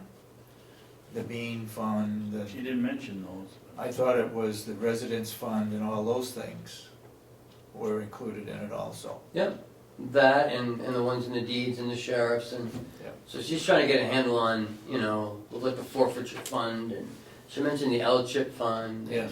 Yeah, that's the And- one that was She mentioned Dean's that, I fund, thought that was Yeah, on something Chip's was fund. down. Yeah, it was in a weird spot, so she wanted to move it. Go ahead. Well, while we're on the subject of the credit cards, Ken, I was totally taken back in our budget discussion here at the last meeting with the delegation. Where did this unpaid or uncollected budget money come from that Representative McConkey made the big It's a deal? credit card at the dietary. Where did that come from? How did that? They was pay that- by credit card, but it doesn't show up. Apparently, Yeah. Was that a one-time deal? I used mine and it came out, so I don't know. Apparently, the county attorney used his credit card and it didn't come out of the bank and he mentioned it to somebody. And Was it That's how to it anybody that started? worked here? Huh? Was it to anyone who worked here? yes, Okay. Chuck and Kathy were aware of it. They got a notice last week. Oh, okay. So they were looking into it. Apparently from initial investigation, showed that when we switched from one credit card vendor to the other, something happened. And some banks aren't being taken out and some are, so I'm not sure. But they are investigating moving forward. They're reviewing. Yes, but mine certainly came out, let me tell you. Yeah, Because there's my $2.50, $3.43. right. It says Mountain View Community, so. Right. But I think though that was kind of interesting about the statement and that he was making was that that the cashiers could not even do their cash report or tie it out and as Chuck explained it, that the cashiers were running it and they had a total. The problem was not what the cashiers saw, because I got the impression, and I could be wrong, but based on, Chuck said the problem was that the money wasn't getting pulled from the bank and deposited into our account. That's what I got. And that, so that it wasn't that they weren't running it and they weren't getting a receipt, that just, on the other end of it, when you reconcile it, the money wasn't coming. So I think they're gonna get the money. It's just a matter of them, I'm gonna tell you, mine's there. I can tell You that. paid for it, and you got a record Yeah. that you paid for it. But did the credit card people pay the nursing home, or pay us? I don't know, somebody, it came out of my bank, I can tell you that. yeah. But mine's a debit, so I don't know if Where did they it go? And that might be the difference too, debit versus credit, because that's a different rate. Well, anyway, but Chuck's on it. Yeah. Chuck, Both Chuck and Kathy thinking- and also Paula. right, and they do think it's isolated to a month? Can we find out? It's when we switch, so we haven't been with that company long. Do you know anything about it? I think that the initial thought is there's 3 weeks there. Okay. So it's a short period of time About a during the 3-week transition. window. During the transition of companies, that Yes. somehow when they installed it, the new Some- one, something was kaflooey. Right, and some are not making it, some are, so, But as long as we're swiping, yes, we we should have are, a we're record doing of our those- job. Right, as long as we're swiping, we should have a record of those swipes, and we still should be eligible to get that money. Mhm. So I'm not sure, if we don't get a monthly statement, how would we even, They should get a monthly statement. yeah, I know, but if it's only been 3 weeks. You know what I mean, how would, just because it didn't come out of his, out of his account right away, maybe they're a week or two behind, I'm not sure. I don't know either, but obviously, I mean, to that point, and I don't know, to that point, if they haven't received their statement yet to reconcile, there's That's no what I'm way saying. they would know. That's what I'm saying. You know, that's unless the we point I'm can trying to look through an online portal, which is a good way to do it. You look online, the online portal, to see if these Yeah. deposits are coming through properly. Upcoming events you're gonna talk about? or you- Yeah, but first I wanna, so I'm not done my updates. Channel 13 News from Portland was here Friday and also Monday afternoon. They are really interested in this farm thing. They've been running this thing all weekend. So I had 2 interviews with them. And, Are you mad you couldn't have a third? no comment. So, so they are following it, and they're gonna keep updating it. They're excited to know about the education center. part of it. So, they like me to keep them updated on where that's going. So, but it was a good story. It was a good representation of what truly happened here. Somebody told me at a Rotary meeting that they had heard it on, I thought they said CNN, but maybe it was Channel WGME? 9. Out of. I didn't talk to anybody from Concord Channel or 9. Manchester. No? No, it's not Portland, Out of WGME, Portland. Okay. Channel 13. I got a call yesterday from Bernie, from the Pennachuck Water. Oh, He is out of the office this week, so he will have our quote next week, early next week, he said. So looking forward to that. Auditors we did. So I just got a notification from Effingham and a notification from Eaton yesterday. Here's how it looks. Next Tuesday, 4/5. Effingham would like us at 5, no? and Eaton would like us at 7. Yep. So is that doable on the same Yep. night? Yep. Okay. And that's Chris, 4 or 5, That's right? Tuesday. The 5th. So is everybody good for Effingham that? at 5 and Eaton at 7. And that's, what day is that? Tuesday the 5th. Tuesday That's the good 5th. for me. Oh good, I'm glad, it's good for you. How many more we got left? Can't wait for the car ride. One is Hart's location. I gotta reach out You to got Hearts and Bartlett left. Is that all? Wait a minute, do Bartlett for a while. We may do Bartlett next year. No, I guess we'll have to go see Gene. Well, if he's as bad up there as he is here, they probably won't even have a place for us to sit down, so we won't be able to get Or- anyway. or maybe We'll be he'll- sitting or on a maybe- couple of apple crates. Or maybe he'll step out while we're talking. All right. So we'll leave here at, like what, 4:40, 4:30, 4:40? Get to Effingham? I'll meet you there at 5. Yeah, because You're you're gonna gonna go- come over the mountain. You're gonna go up 20, You 25. know, I showed you that Effingham. wonderful hayfield right there on 25, the school's right across, the town hall's right across the street from it. What? In Effingham? No. We never went to Effingham. On our way to Freedom, we went right by it. Oh, that's, You know, oh, the towns, you think oh, the that- beautiful hayfields on do the you right? think- You think the river, there's rivers that separate all towns in Oh, New Hampshire? Jesus. No, they come together, Effingham and Freedom. They overlap a little bit. You have to go to Freedom to get to the Effingham school.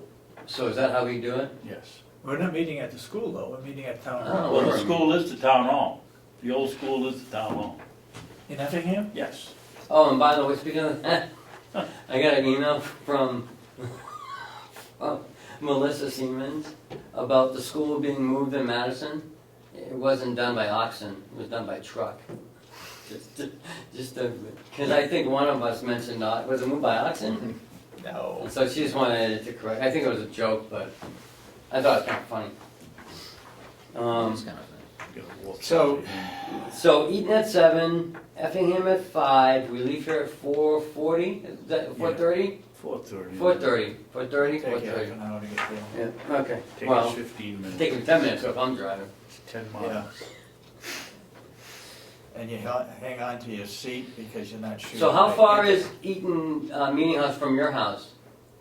So you. Eaton, from my house, Yeah, about 2 miles. 2 miles, okay, so we'll go to his house for dinner, and then we'll go to the meeting. 2 miles to where, Dave? From To my Eaton. house to the town of Eaton, To the town hall? yeah, Yeah, it's right down the street. You can throw a softball to it. it's 3.5 miles out to the lake. So maybe it's 3 miles. Yeah, now we're getting to be more. 2 to 3 miles. Yeah, Whatever, okay. Now we're talking. 3 miles and a And, half. and this is an email from the Effingham Town Administrator. From a personal standpoint, I think that a community outreach from the commissioners to the towns in the county is an excellent idea. Thank you for your efforts. You know, are we asking when we talk to them, how much time we have? I tell them, normally it's been 15 to 30 minutes, but a few times it's been 50 minutes, A so. few times it's been 3. 3.5. But, I give them that range, I say on there, and, I kinda give We it like. ought to make it 15, to make it worthwhile for all four of us Yeah. to go. So what I say is, we wanna give you a presentation of the county budgets and updates of county operations, and then we normally have a question and answer if you would like to have that. Yeah. I don't wanna tell them what they should do. No, Offer up what it's been we like just need enough to all time. the other towns, and I said it's been anywhere from 15 to 30 minutes, up to 50 minutes at some places, so, because some are really engaged and others Mhm. not so much. That's And okay. maybe that Looking we're, through building permits or whatever. and that maybe we're willing to ask questions also from the public, because sometimes, but usually at all the select. But that's what I meetings, said, it's pretty open anyway, right? They let everybody ask Like questions. a question and answer, I kind of presented that. Their input's probably more flexible. I'm in just that aspect. concerned about having at least 15 minutes on their agenda to make it worthwhile for the four of us to go. Yep. We only get 3 minutes. What can you do in 3 minutes? Right. Well, I can talk a lot in 3 minutes, but so that's done. So next Tuesday, we're leaving at 4:30. Okay, 4:30. You got that? 4:30, I got it. 4:40. Did you want to add something to that, Commissioner? No? Okay. No, I was just gonna say, I think the commissioner has a point. I mean, if they're not willing to give us 15 minutes when you call, they probably don't really want us to come. And maybe they, No, both Eaton and Effingham are very, are very anxious to have us. I will be very surprised in Effingham with the way Henry Spencer came here for years, there won't be plenty of questions. yeah. Yeah. May 11th and May 12th is the Primex Conference. So that's a Wednesday, Thursday, so I'd like to change our meeting if we could. To either, And who, is that for you or for Yeah. us? or- anybody wants to go. I normally go to them. Because it's very informative for me. And That's when I people out signed of the up for office it. goes too. That's They when I used said- to. Well, I go. No, I mean Kathy No. Armstrong. This is the Primex conference. I'll see if it's, That's what I was if it's something that they can benefit from. So if we want to do it either on a Tuesday, the 10th, or the, That's Mother's Day. Can't do it on the 10th. can't be the 10th. Mother's Day Mother's usually Day can't be a is. Tuesday, yeah, It's it's on a usually a Sunday. Tuesday. It's Tuesday. Mother's Day is a Tuesday. No, it's Yeah. The 10th of May you're talking about. May, Yeah. no. Must What be year is Canadian that? Mother's Day. It says Says Tuesday, Mother's Day. Mother's Day. Yeah, but is that 2016? Mom. Yeah, Uh, I don't know. That's what his calendar says. I've never. Anyway. It also says Mother's Day on this day, though. This must be Sunday and. Mother's Day. And Tuesday. Guadalajara. That's why, In Guadalajara, that's why Ocean Spray was selling those for 25 cents a piece. I Mother's. won't be, I'm not available on the 10th. You're not? No. How about the 13th? Yes, Friday. yes, You want to meet on Friday? May 13th. yep. Okay. No? What? It's good. May 13th. Good. May 13th. Yeah. It'll be like 2 days before the real Mother's Day. Okay. I will not be at the May 4th meeting. Okay. Nothing I just want to address with you is the parking out front here, in front of the building, Yeah. would we want to designate that visitor parking only and not employee parking? Yeah, sounds like a good idea. I mean, the county attorney's office parks out here, and I don't know why they park out here. Because they come in that door. You Okay. come in the In the door, door right they out come in we walk in their door as right as we turn to go in. I would say from the walkway that way ought to be visitor parking. Oh, the point I'm trying to make is, why is it okay for them to park here, but not other Because people? they just go up their stairway. Well, I could just come in this way then. Yeah, but you never carry anything, they got their flight books that they gotta. I'm just asking. Oh, it's a good question. I'd like to make things fair to everyone and not just, I think from there over, visitors. Well, I think it already is, Okay. so, okay. Well, I know it's handicap parking, Right. one of them. I'd like to know that, Betsy's last day is Friday, so you might wanna just say thank you. I said thank you. Someday. Oh, you did already? Okay. I believe that is all I have. She's gonna work on Bartlett. Yep. May, I couldn't keep up. May 13th is a meeting. 8:30? Yes, sir. And May 4th, Commissioner Sorensen will not be here. So Right now, you'll be in charge. we're, I'll be we're, out to practice. we're considering, because of all the stuff that's going on over across the lake, we may, we got insurance on our trip. We may take advantage of that and not go. That hasn't been decided yet, but it's only a month away. We're going on a riverboat cruise down the Oh, yes, Danube yeah. the whole week. And is that by the Galapagos? Is that where that is? No, Are there any turtles over there? That's all I have. River. you got Association of Counties Oh, meeting yes. Friday? Associate County meeting on Friday? You got an agenda yet? Yes, it came out today. I will give it to you before we leave. I have the primary conference, I got a commissioner. doctor's appointment first thing in the morning, but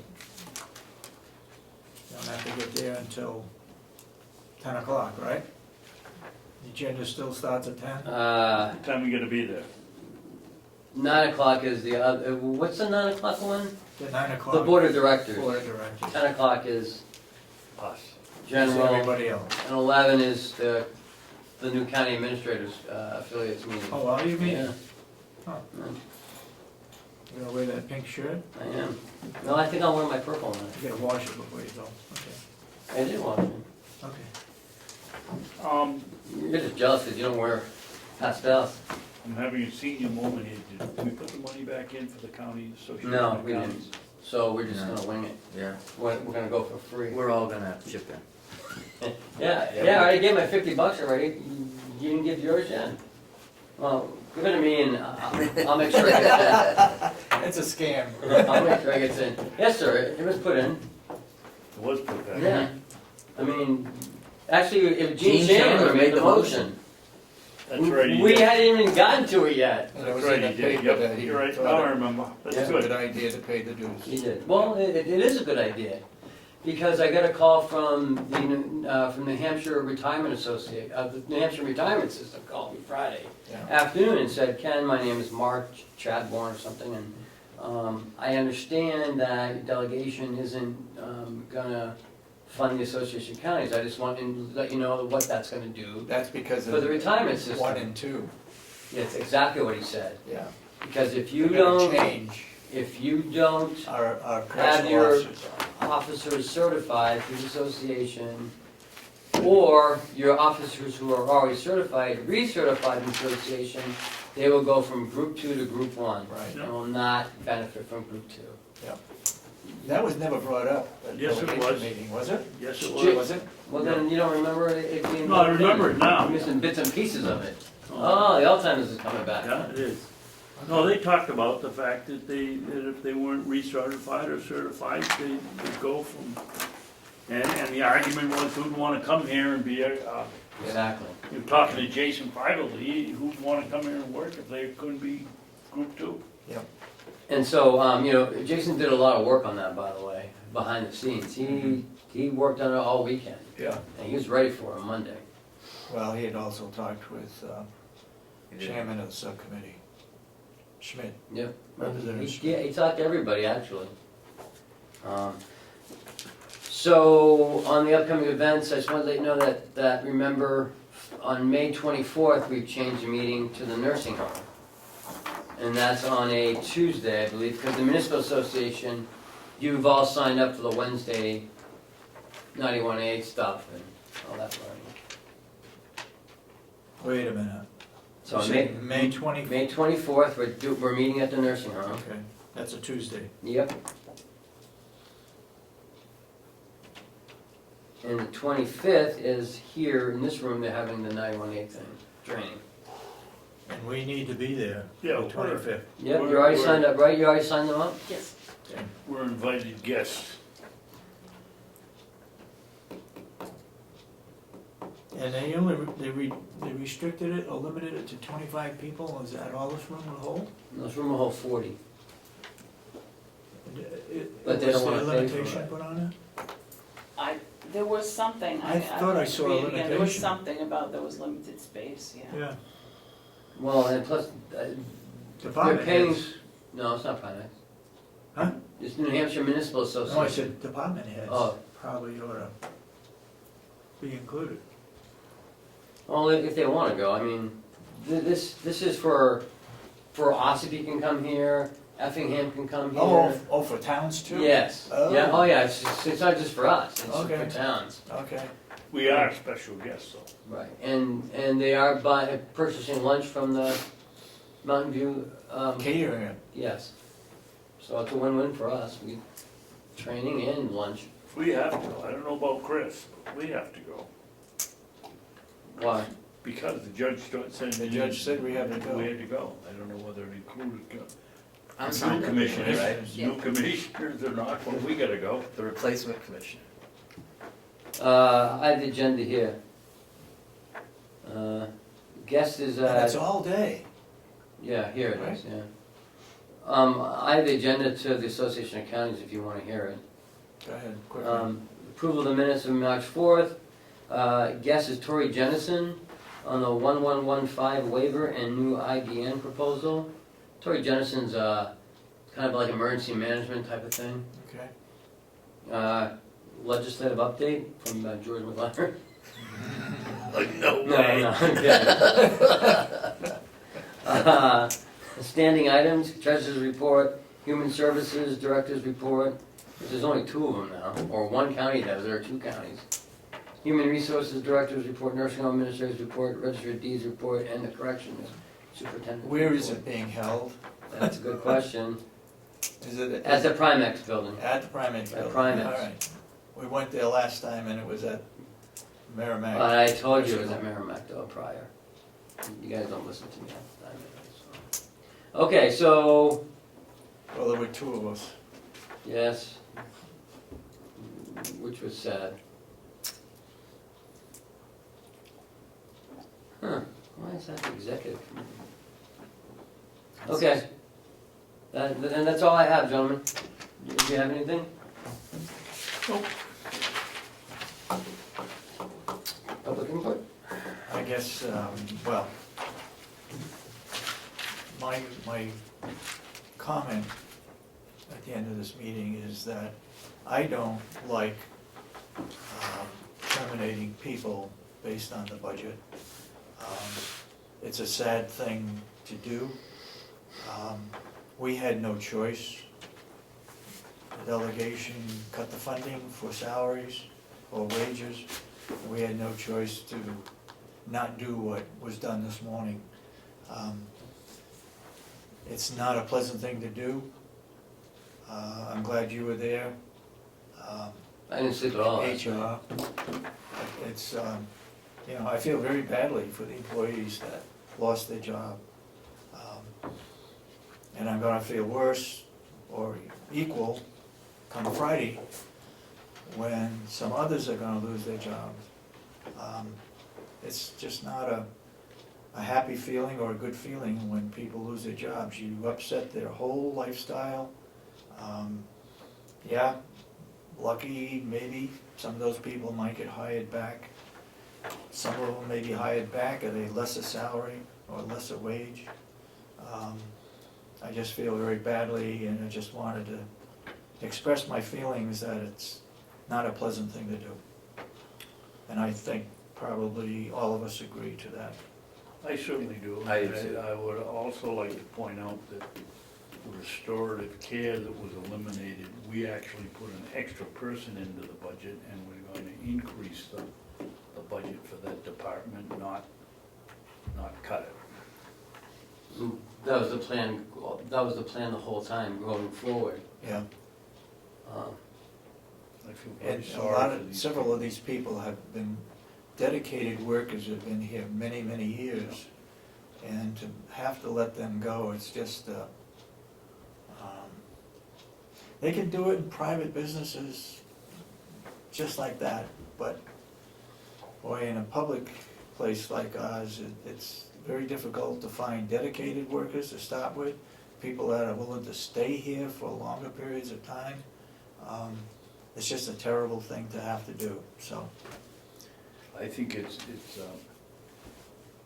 even worse that when you have people that have worked here 20 years and you have to cut them loose, you don't give them any severance package whatsoever. I think after a certain amount of years, you at least deserve 1 or 2 weeks' pay to tide you over. I think that's a shame. Well, I think we Unless did I'm that. wrong, that's correct, right? We gave them until April 8th, so we paid 2 weeks' pay, Without them working. yes. If they worked, they would've got that. Okay, Well, that's good, I didn't. Yes. Until April 8th, so we paid them But up is through that, April 8th. was that for union workers or non-union workers or Everybody. both? I think that's for everybody. Okay, It's not something we had to do. that's all good. right. That makes me feel a little better. Anybody else got anything else? Hear a motion to adjourn? Make a motion, we adjourn. Second? All those in support of the motion, say aye. Aye. Aye. Aye. Oh, you can do public Wait, input. now, Oh, we got a public public input, input. do you have? Yeah, Sorry, John. We're good. okay.